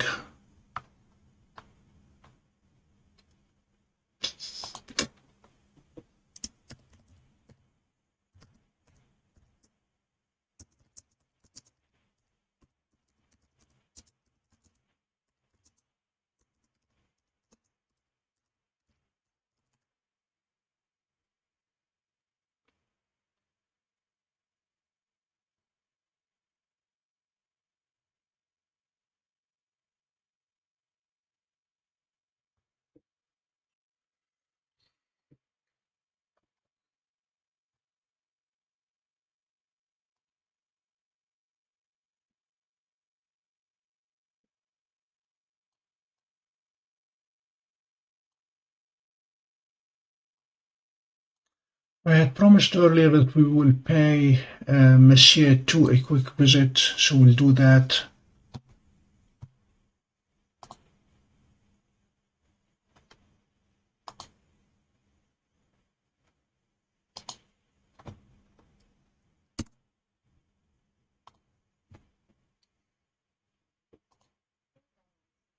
Come on.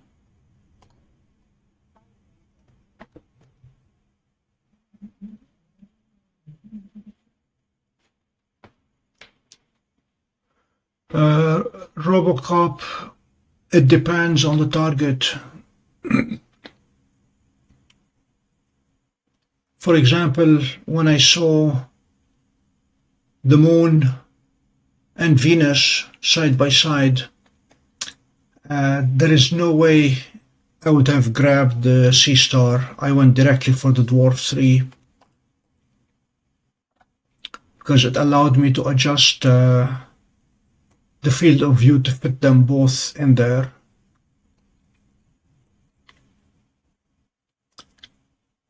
If I'm going after...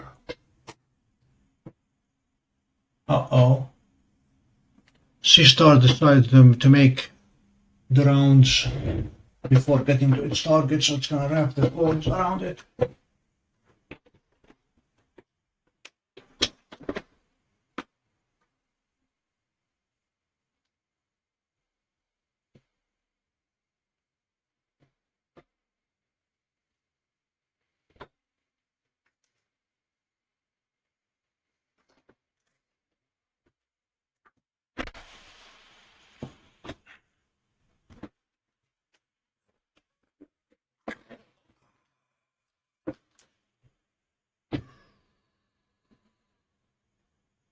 It does furthest Doppler.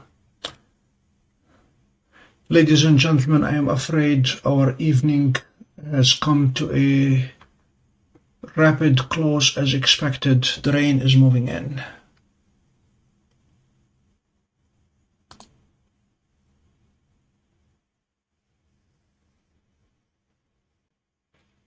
So I shall wish you all a good morning. Bill, it's still yesterday where you are, so good evening.